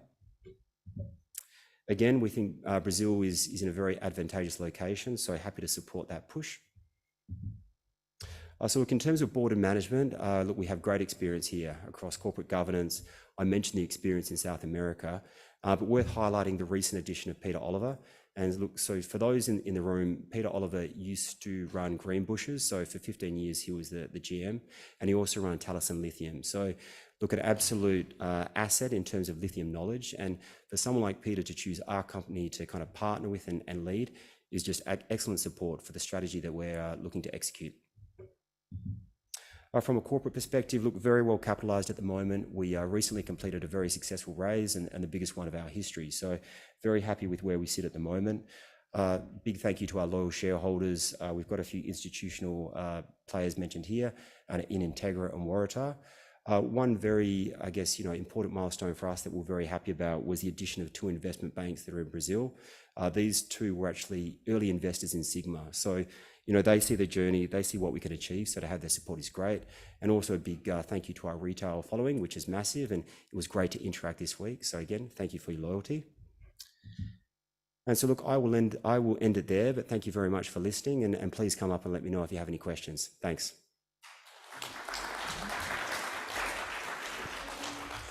Thank you, Tim. He's beautifully quietly spoken, isn't he, Tim? And he worked, the lady who's walking past and giving a smile to him at the moment, the 2 of you, I believe, used to share maybe an office or a jurisdiction together, something like that. They're mild-mannered accounting auditors together, walking around or traipsing around Western Australia and Australia, kicking gold piles, etc., and trying to figure out how much gold was in things and coal, etc. So Tim, we'll let you go out the back to your booth. But isn't it interesting where you both ended up? All this, it gave a real interest or a real passion for you in the mining and resources industry, and here you are now. Now, we've got Technology Metals Australia Limited. So Elisha, who is on the stage now, former colleague of Tim's, Usually we'd have a big fella up here at the front. We'd have, if you've been to our conferences before, you'd know that Ian Prentice is usually front and centre. So Elisha apparently staged a bit of a coup and decided she wanted to come over and speak to you. It may have something to do with the fact that her favourite team, the Dockers, is playing this week here in Sydney, but she assures me no. So would you please put your hands together and welcome Technology Metals Australia CFO Elisha Civil to present the company's journey towards net zero energy resources. Please make her welcome. Thanks very much for that introduction, Chrissy. And I've tried to push our branding today on the slides as close as purple to as I could and get away with it. So I think I've succeeded in that. Afternoon, everyone, and congratulations on making it through to the afternoon of day 3. I'm very conscious that I'm holding you back from lunch. So as a person who has a tendency to get a little bit hangry, I'm very focused on keeping to time. So it's my privilege today to provide you with an update on what we're doing at Technology Metals with our Murchison Technology Metals project and the role that vanadium will play in the clean energy future.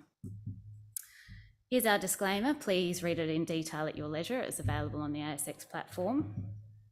Our corporate snapshot. We were listed in 2016 and we currently have around 210 million shares on issue and a market cap at the close of trade yesterday of $71 million. We closed the last quarter at the end of March with $8.1 million of cash on hand. Our top 20 shareholders hold about 58% of the stock, with Resource Capital Funds, the biggest of those, at 17.1%. And the large part of our top 20 have been with us along the whole journey of our vanadium story, from the start at Gabanintha with our DFS in 2019, then as we drilled out Yarrabubba to the south, and mid last year we brought those two projects together as the Murchison Technology Metals project. So Gabanintha plus Yarrabubba equals the MTMP, and vanadium is the sole focus, and now I'm going to look at why you should be investing in us. It really only boils down to 4 key points. Our project fundamentals, our geology, our process flow sheet, and our jurisdiction are world-class. Our product, vanadium, is absolutely critical and it's on every country's critical minerals list that has one. And it's important not just for the steel market and the battery transition, but on both of those factors, it's going to help us achieve a net zero future. Our team is really experienced. We're building a really terrific team here, and we've got the skills to deliver this project and return some value to our shareholders. And we're forming some really critical partnerships with some key customers and investors that are going to help us along this journey. So starting with the team, a lot of you probably are familiar with Ian. He's been a part of this story right from the very beginning, along with Michael and Sonu and John. They're all across the geology. They're very well respected with our local community members as well as our shareholders.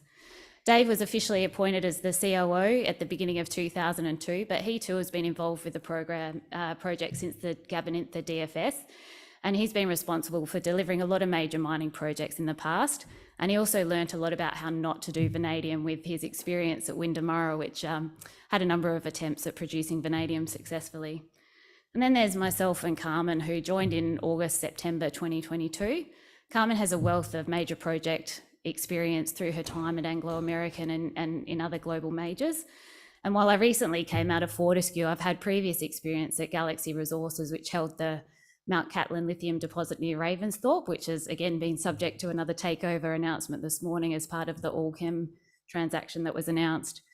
But way back at the beginning, I was part of a company called Regis Resources, and I was part of the team there that took the company from exploration through to producing 300,000 ounces of gold per annum in about 5 years. And I've been really looking on the lookout for the opportunity to do that again and be part of a team that takes a company from the very beginnings of exploration through to that project development and operations. So I found TMT. And why did I choose? And keeping in mind, same as Mitch, I'm an accountant, so this is going to be really simple from a technical point of view. We've got a large, high-grade resource, a significant chunk of which we've managed to convert into a reserve, so about 45 million tonnes at 0.9% vanadium, which gives us around a 25-year life of mine. Our granted mining tenure covers the section of the ore body that have outcropped, meaning we've got the best access to fresh ore and less oxidation. If any of you sat through Dr. Sean Wren's presentation on RVT, this is the opposite to what he said, and that's okay. So we've done a lot of test work on our ore body, and we know that along this strike, fresh ore is best and will achieve the best results and highest recoveries for our style of mineralisation. There's nothing too fancy or innovative about our process flow sheet. We're using fairly proven vanadium processing technology. We've had to tweak it around the edges, but fundamentally, we're going to we've got really good access to natural gas in WA as well, and that's going to give us low cost emissions throughout that process. And all of this is going to give us a high purity vanadium product. So it's about 99% V2O5 is our final output. And our southern tenement at Yarrabubba also delivers a bonus product called ilmenite, which is a titanium dioxide for the first 9 years. And that revenue really helps keep our project economics really robust.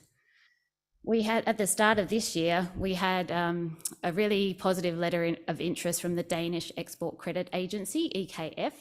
And they've put together high-level terms with the potential to fund us up to $150 million. So it's a really great start and a really positive impact for our project.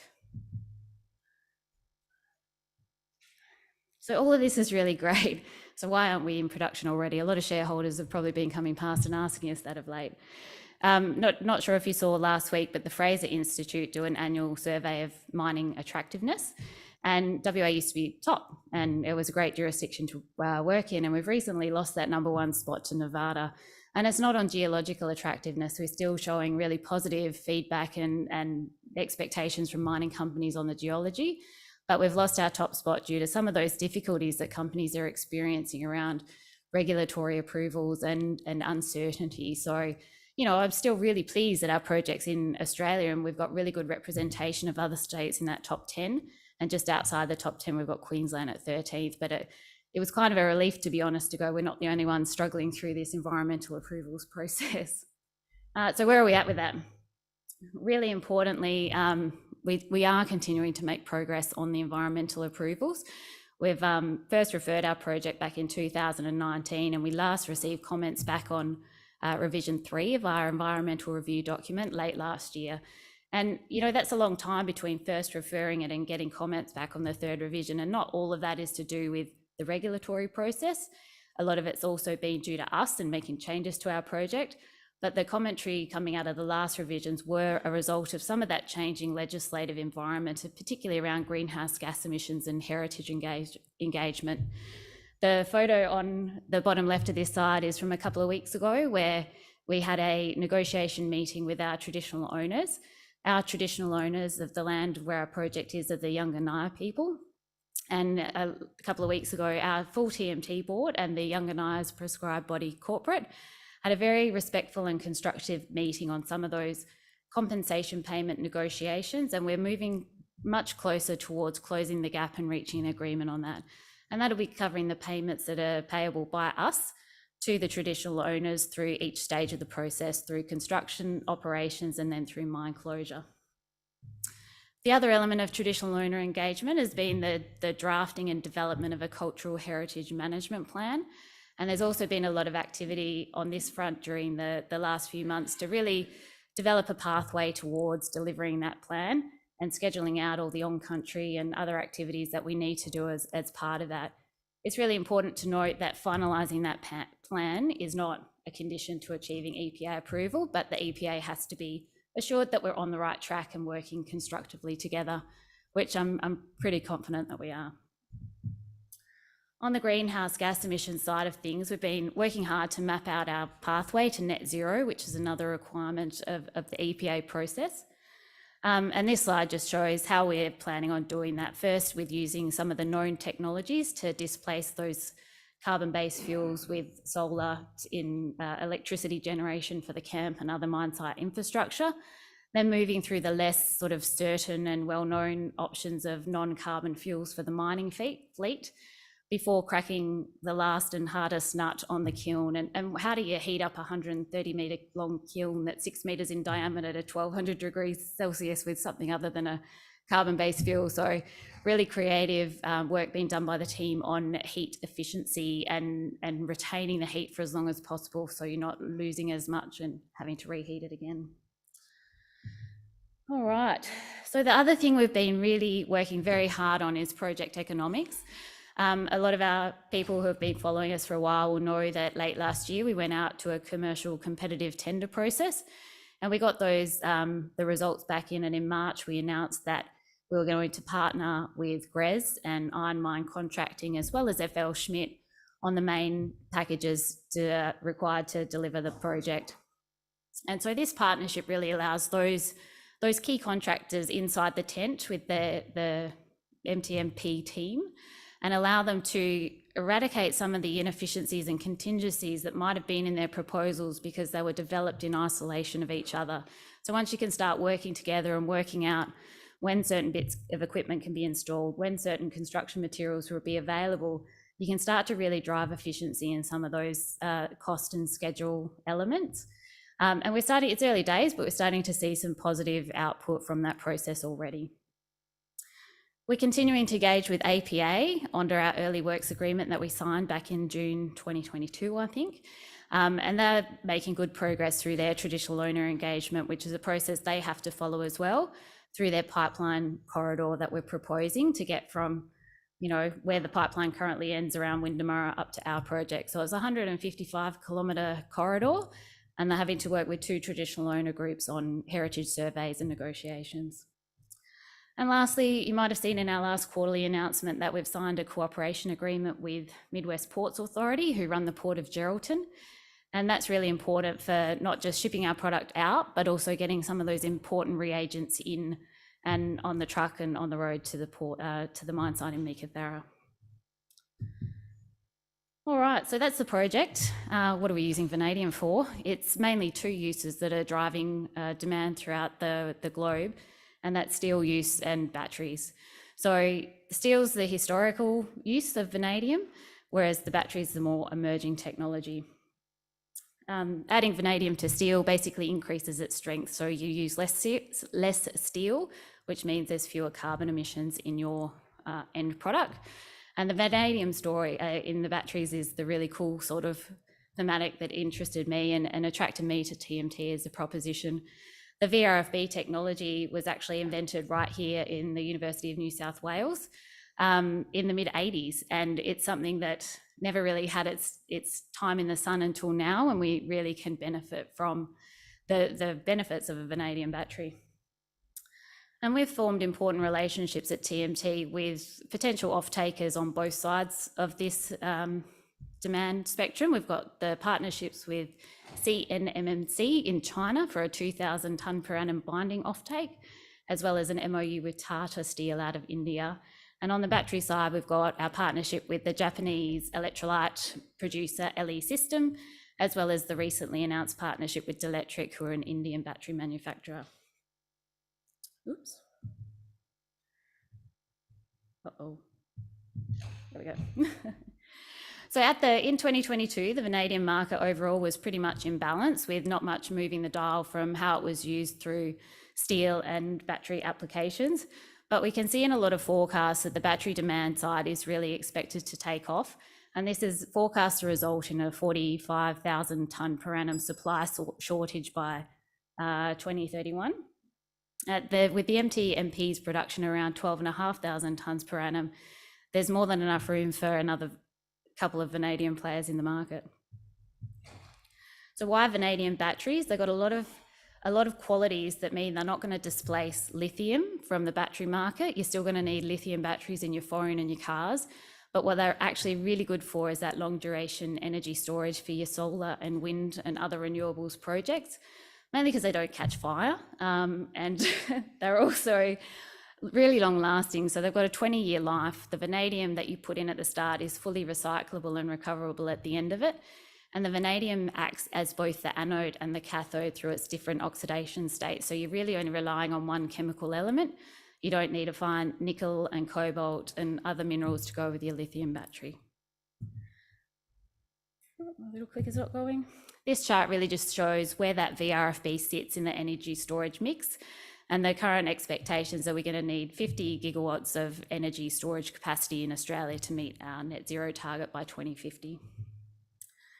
China's really leading the way in VRFB deployment, and that's really on the back of the government in China saying they're not going to use lithium or sodium sulfur batteries for energy storage anymore due to the safety risks. So we can see that demand really changing China from a net exporter of vanadium to a net importer. The other big deployment of VRFBs is in North America, and this slide's got your key little back of the envelope calculation, is that it needs about 10 tonnes of V2O5 for 1 megawatt hour of battery storage. So we understand the importance of developing that downstream use case for our vanadium, and we're forming partnerships on that. So our partnership with LE System allows us to license their technology and build the electrolyte plant in Australia, and to work with partners like D'Electric to for them to build their electrolyte plants onshore in Australia, always using our feedstock as the supply source. And it also makes commercial sense because you want to be making the electrolyte near where you want to produce the battery. Getting stalked. I am really hungry, sorry. And so it's really important to be building that place where you want to be. I thought I had 2 minutes from the ding. Has it been 2 minutes? Thought. Oh, thought. So we all know about steel. That's important. I'll flick through these slides really quickly. India is where we're seeing a lot of the steel demand come from because they're developing their high-speed rail infrastructure. And our MOU with Tata is really positioning as well to take advantage of that thematic. Funding, nothing's really changed on funding. We're working really hard and we're kicking off our ITE process next week to support some of those funding discussions with our financiers. We started behind. Bring it home, come on, bring it home. So we'll just recap back with why you need to be thinking about TMT as your next vanadium investment if you don't already have one in your portfolio. We've got a terrific project, we've got a fantastic team. Vanadium's absolutely critical for the clean energy transition, and we're working with the right people to deliver this project for you. So if you want to talk about all the things that I've missed out and skipped over in this, we're at booth 7. Bring your sandwich down and we can have a chat. Thank you. Right. She is a Virgin Conference speaker, so we give her a little bit more time, but good on her. And yeah, otherwise we were on Sydney like that at the final bell. You coming up here, sir? You got your fast shoes on today, Mr. Ron Mitchell.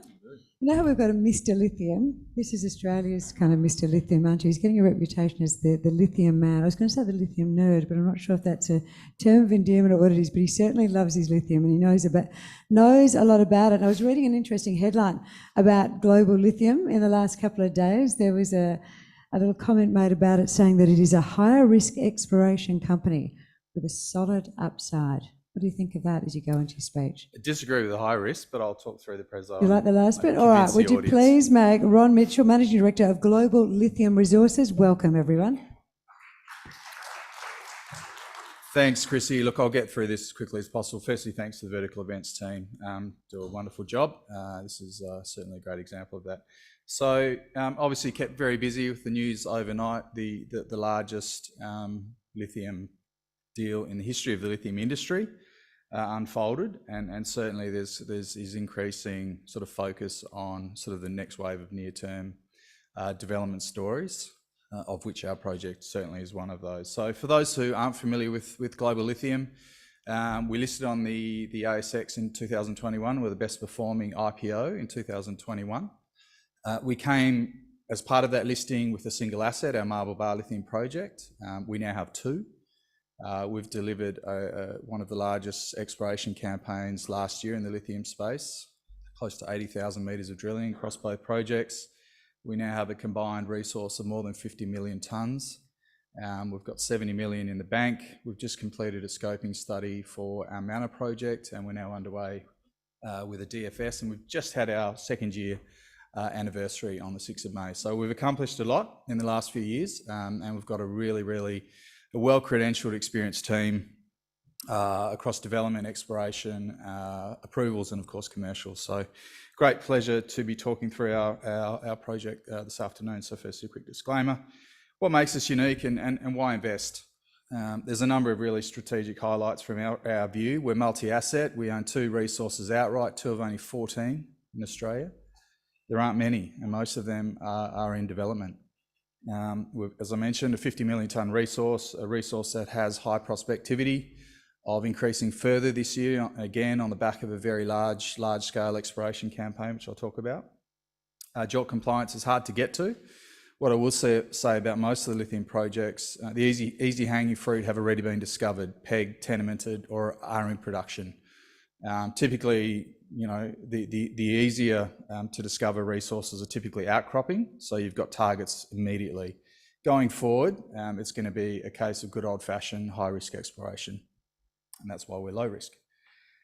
Both of our projects, obviously in the best jurisdiction to be mining, in our view, and within Western Australia, the Pilbara and the Eastern Goldfields are exceptional areas to be mining.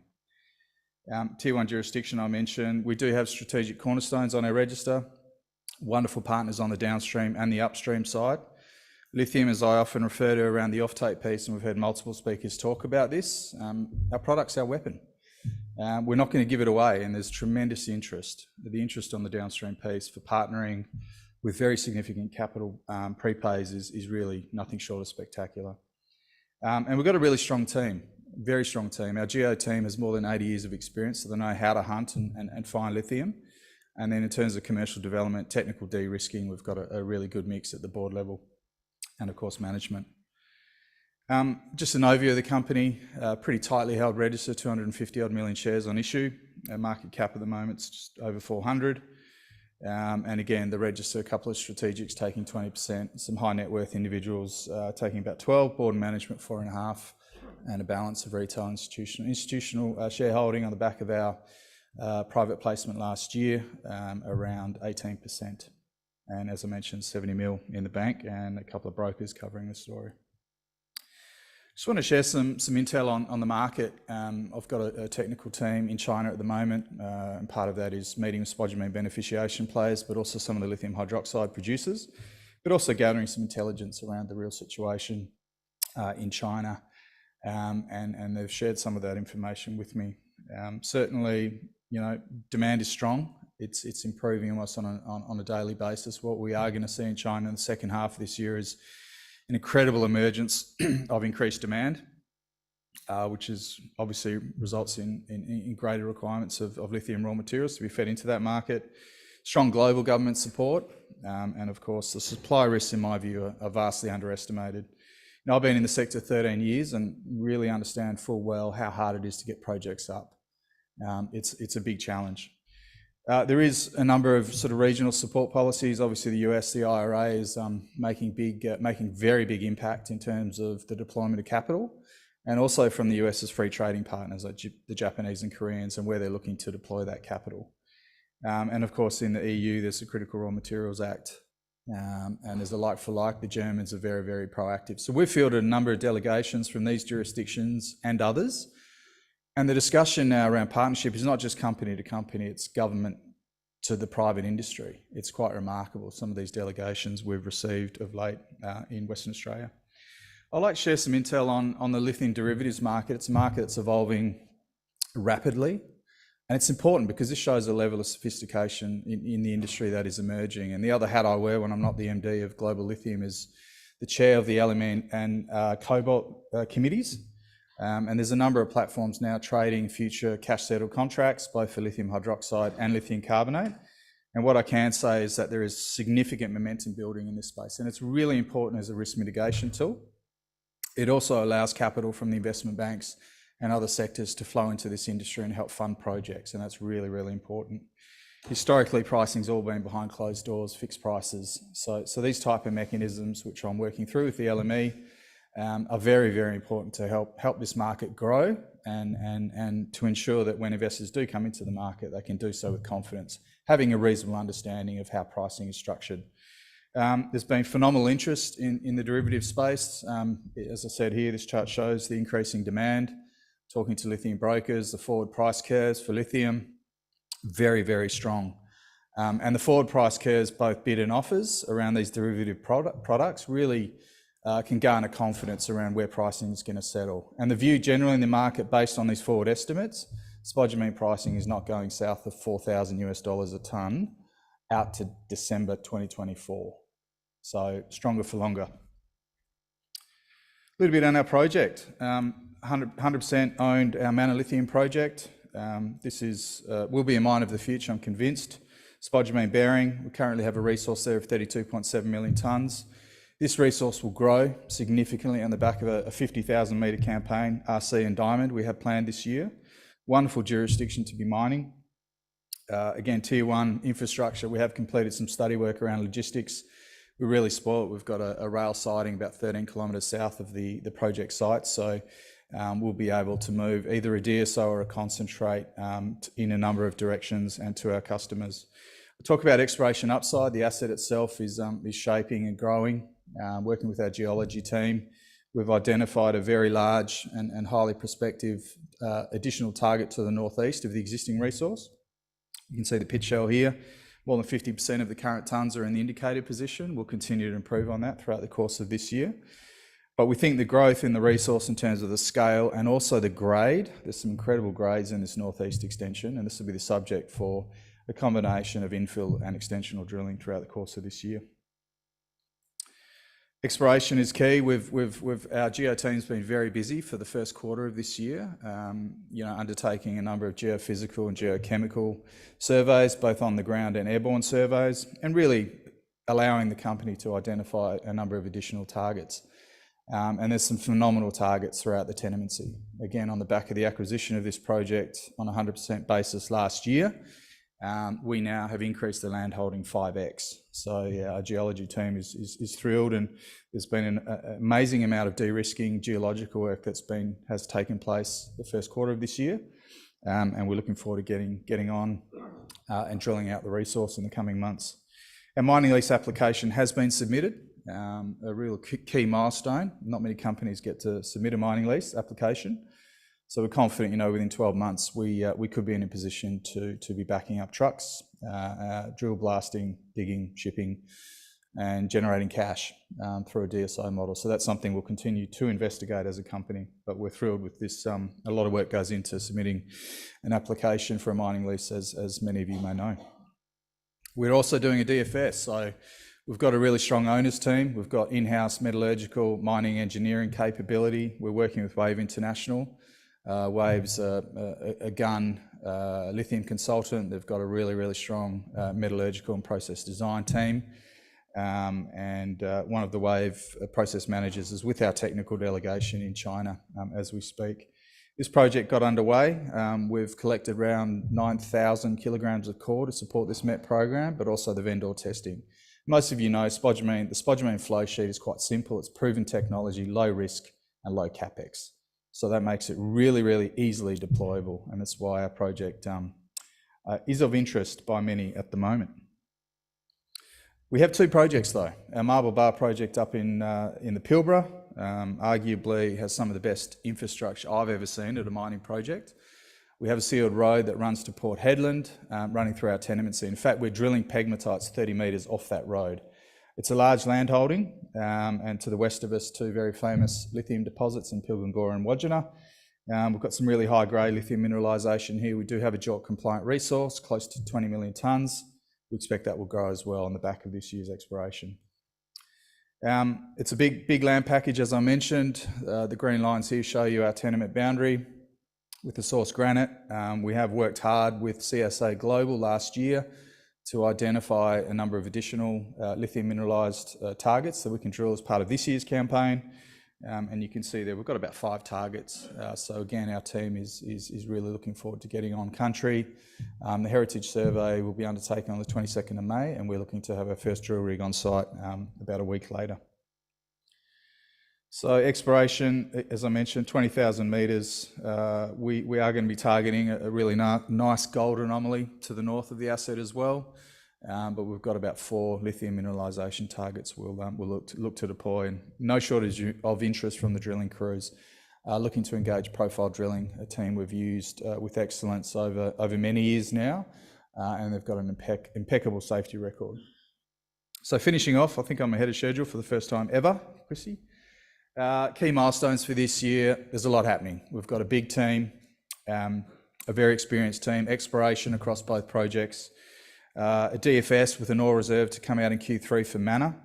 The MET program ongoing, had some tremendous results. The metallurgy is shaping very positively, very favourably. We've got very low gang mineralogy within the core. And we actually have core deployed in 3 separate sites in China as well. So we've got a number of data points feeding in, giving us a lot of confidence around the flow sheet. DSO downstream, we are looking at some downstream optionality as well, using a lithium hydroxide. We are involved in active, conversations around partnership. We are going to have resource upgrades coming. Our approvals process is ongoing. We've got a very strong approvals team. We do have a full-time environmental land access manager joining the company on 1 June. And this all segues to a final investment decision on the downstream beneficiation plant. This will have scale. It's a 2 million tonne run of mine, producing about a 220 to 250,000 tonne SC 5.5 concentrate. And all going well, construction, started production soon thereafter. About an 18-month build, followed by a 6 to 12-month ramp. So we will have our first spodumene concentrate production in 2026. But as I said, if we choose to go down the DSO route, it could be as early as 12 months from now. So last slide, clear strategy, position for growth, scalable resource is key. We've got a wonderful starting position in terms of our resource, but one that's clearly scalable and will grow. 2 projects gives us excellent development optionality in a really safe, investable mining jurisdiction in Western Australia.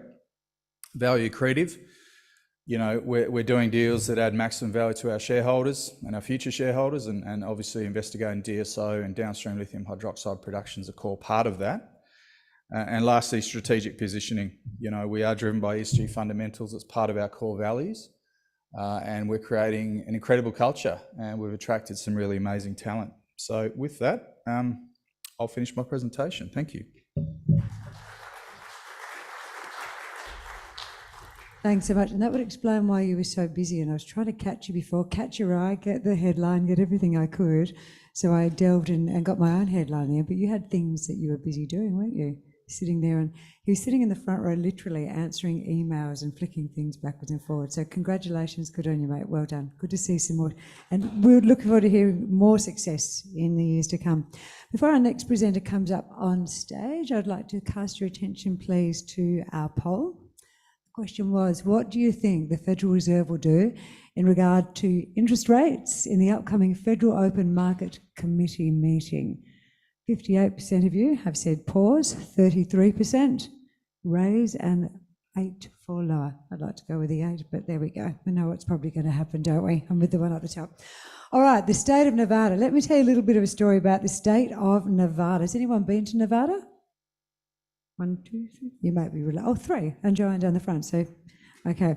So the state of Nevada is currently working to secure its energy independence and close what they call over there the lithium loop. So it's known as the lithium capital of America, correct? And there are many Nevada companies who are being very creative and trying to find ways to form innovative partnerships to close the loop. I'm telling you this because it leads into this gentleman here. It leads into a very interesting announcement which was made, was it in the last 24 hours, literally? Yes. Literally the last 24 hours, yeah. Out of Nevada, involves our next presenter up on stage, lithium boron supplier Ioneer, led by this fellow, Bernard Rowe, Aussie. I am Aussie. Aussie, indeed. but he spent 20 years in Nevada. Will you make him welcome, please? And let's listen to this story. Thank you very much, ladies and gentlemen, and thank you for the welcome. So Ioneer owns the Rhyolite Ridge Lithium and Boron project in Nevada, as you mentioned, a place where I've spent on and off the last 20 years, and particularly the last decade, I've spent nearly all of my working time there. It's an area, it's a wonderful jurisdiction. There's a reason why it ranks #1 on the Fraser Institute, and it's got a tremendous mining history thanks to the gold industry, but it also has a wonderful opportunity around lithium and being the cornerstone of domestic lithium supply for the US EV market. And that's why we are there, to provide those materials into that burgeoning supply chain. Rhyolite Ridge, we're just, for those who don't know the project, it's lithium and boron. It's somewhat different than other lithium projects because of that boron element contained in the deposit. We are at a stage where we're gearing up to commence construction in the first half of next year. We would have a 2-year build, so first production in 2026. We have $1.2 billion US in funding, of which 700 million is going to come from the US government, Department of Energy. We have all of our offtakes in place, including with Ford, Toyota, and EcoPro, and we're well positioned to take this project into production and become a meaningful supplier in the United States. Now, in terms of numbers, 22,000 tonnes of lithium carbonate a year. So this is different than other hard rock deposits. It's not spodumene. So we will be making lithium carbonate at the site. So that in itself is unusual. But in addition to 22,000 tonnes of lithium, we'll be producing 174,000 tonnes of boric acid, which would make us the third largest boron producer in the world after the Turkish government and Rio Tinto. So it's just as much a boron deposit as it is a lithium deposit. The resource and reserves, I'll touch on them in a minute in more detail, but we have reserves already drilled for 26 years of production, and we have a resource, if it's all converted to a reserve, making that assumption, it would be enough for something like 60 years of production. And we've just recently come out and announced a major resource update to the point that this deposit now contains 3.4 million tonnes of contained lithium carbonate. So again, that would take about 150 years to mine that at 22,000 tonnes a year. So it's a very large deposit, it's very advanced, it's essentially funded, and the offtake agreements are in place. A disclaimer that you should read before making any investment decisions. The US flag is on this slide for a reason up front. It's an American project. The lithium's going to stay in America. It's going to become a cornerstone to the US EV supply chain. Our board, the company, the government are adamant about that, and so that's what we are doing. But it's more than just a lithium deposit in the United States. It's actually about securing the supply chain in the United States, where there is minimal lithium production today in the second largest vehicle market in the world. That doesn't make any sense, and that's why the US government are doing something about this. It's not just about producing raw material, because you need chemical processing in order to make lithium ion batteries and the full supply chain. So this is actually about security of supply, national security. It's about innovation and US competitiveness in the lithium ion battery space. And there are very, very limited projects in the United States that can be in production this decade. And that's why we are so well positioned to play a major role in that. Quick snapshot of the company, listed on the ASX. We're also listed on NASDAQ. We did that last year as part of an ongoing process to have a more awareness and exposure to the company to US investors. But you can see the numbers there. We have a market capitalisation of just under 800 million Australian dollars, rather, 60 million US cash in the bank, so about 90 million Australian. We quote everything in US dollars really because of the reporting that we do in the US, so you'll see us doing that all the time. Our major shareholders, our largest shareholder is Centurus Funds Management, which is a family office based in Houston, Texas, that's come from the oil and gas industry. We also have Sibanye-Stillwater, the largest platinum and palladium producer in the world, and one of the larger top 5 gold producers of the world are on our register as well, and they will become our future joint venture partner as we move forward with this project. Very experienced board. We set out right from the outset that if we could demonstrate the economics of this project and the pathway to production and financing, of course, then that we would intended to take it into production ourselves with the appropriate partnering, which we've done. But because of that, we have a team that's both built and operated lithium and boron mines previously in South America, but globally in the mining industry, in boron in America. And, a tremendous sort of team. Nearly all of these people are based in the United States. So whilst we are ASX listed, really our team works out of our Reno office, where we have about 35 people. Our board of directors, half the board are US based as well. So, and you're going to continue seeing that transition with the company as we go into construction and production. I'm not going to talk about the lithium market. I'm sure other people, including Ron, just mentioned it. I think, one thing though I would reflect, okay, when I started working on this project, we used $6,000 lithium price and we stress tested at $4,000 a tonne, and this project worked back then at those levels. And when we did a DFS in 2020, we used $11,000 lithium price and $700 boric acid price, and this project worked and had very robust economics. You can imagine today, if we use a $20,000 or a $30,000 price or in that range, then the economics are extremely robust, despite the fact that the cost of everything, both the operating costs and the capital costs of increasing over the years, but nevertheless, this project will be very robust at any lithium price within reason. I do want to touch on this one though, because you know I've been 6 years working on this project, exclusively on this project with Ioneer.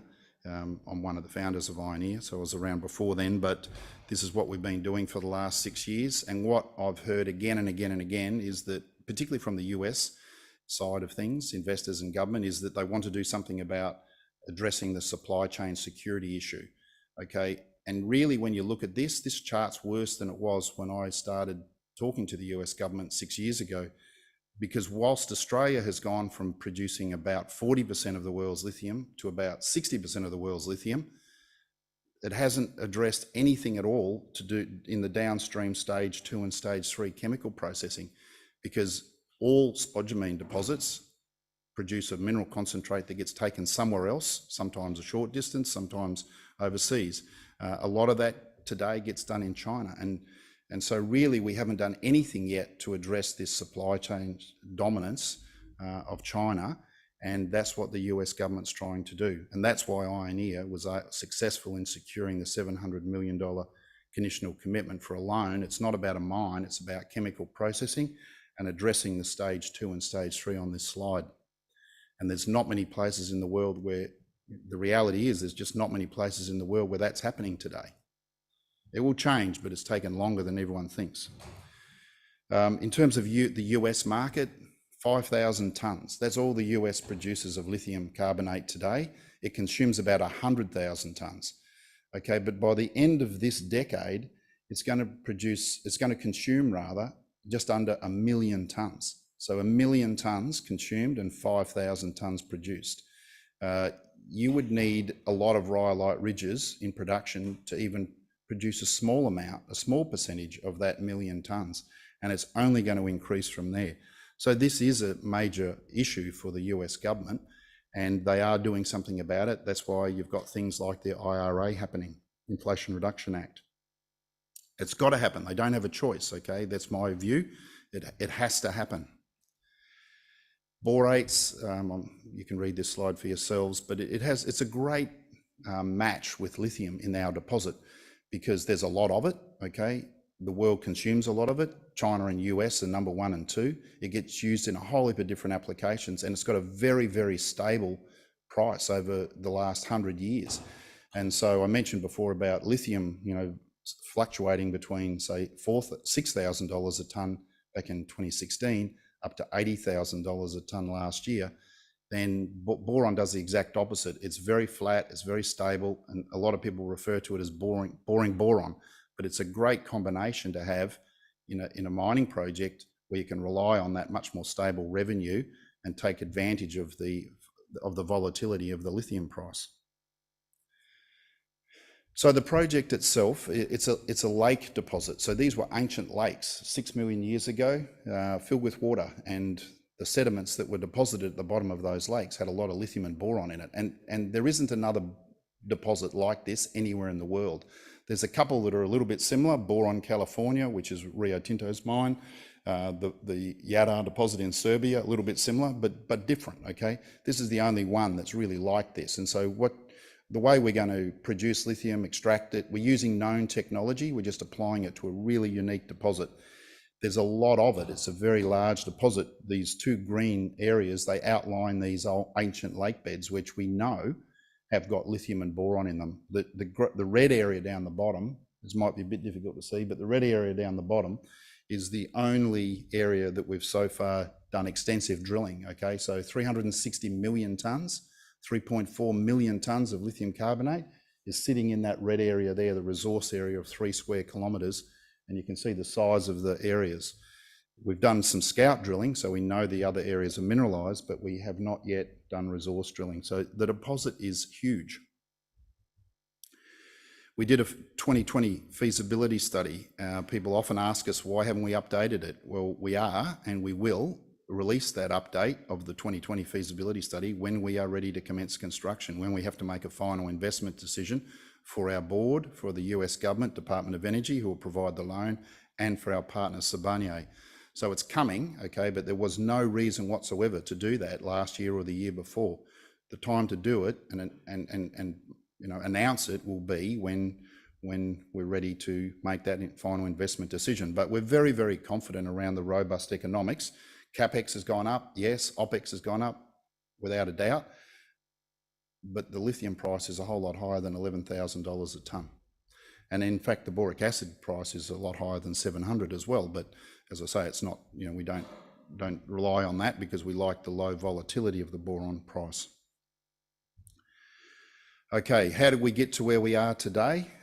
We spent $140 million working on this project. So that's a big part of it. We've put a lot of money into, thank you, put a lot of money into investing into this project to make it what it is today. And we've used a very technically led approach, okay? We've done a lot of bench scale testing. We've done a lot of piloting. All aspects of this project have been looked at from an engineering and technical perspective. We've got offtake agreements with Ford, Toyota, EcoPro, some of the world's leaders and people that are going to be manufacturing electric vehicles in the future in the United States. You can see some of the names, you know, Caterpillar, Fluor, Veolia, Shell, because of the supply of sulfur. Shell will supply 100% of the sulfur to this project, and they're the largest trader of sulfur in the world. So there's a lot of big names associated with this project, and it's been through that technically led approach. And that's also ultimately how we've managed to get Sibanye to commit $490 million US and the US Department of Energy to commit to the conditional $700 million. So quick snapshot of where we are. We've done the offtake agreements to secure the debt. To be fully funded, essentially we say we are near to full because we don't have yet the final estimates, but as I said, they're coming, but we do have $1.2 billion. And the CapEx estimate back in 2020 was just under 800 million. And yes, it will have gone up significantly, but we're well positioned with 1.2 billion in place. Construction ready, we've done all the engineering work that we need to be in construction. We could go at any time, really. And to be fully permitted. And the permitting is why, when I said we're ramping up to be ready to commence construction early next year, on the first half of next year, that's about permitting. We've got 2 of the main 3 key permits. We have 1 more to get, and the US government has said that they intend to make a decision on that permit early next year. I'm going to skip these because of time, but the permitting in the United States is a complex process. There is no doubt about it, but we've heard again and again, you know, many parts of the world are complex when it comes to permitting, and US is no exception. So we are within about 8 months of getting our final decision on our main 3rd permit. You can see here on this timeline, it shows it very nicely. That hasn't happened overnight. And in fact, we started work on the project in 2016. We kicked off the permitting in 2019, did 2 years of baselines, and we've done a lot of work in the preparation and pre-planning to be where we are today. And I just want to say that when the Department of Energy did their due diligence, which took 2 years on this project, Jigar Shah is the director of the Loan Programs Office, and his quote is there, that this should provide assurances to equity investors that the administration believes the project has a pathway forward to obtaining that permit. In other words, they were not concerned about the pathway to full permitting, and nor are we. We've still got work to do, but we're well positioned to complete that work and be permitted. Thank you very much, everyone. And please come to our booth if you would like to talk further. Thank you. Sorry to do that to you. That's okay. No, Thank you for wrapping up our session. Right. We've got the power 10-minuters coming up after the lunch. So go and get yourself some food, well fed. We're opening up our blinds again. Come back and sit down if you'd like to. Go and chat.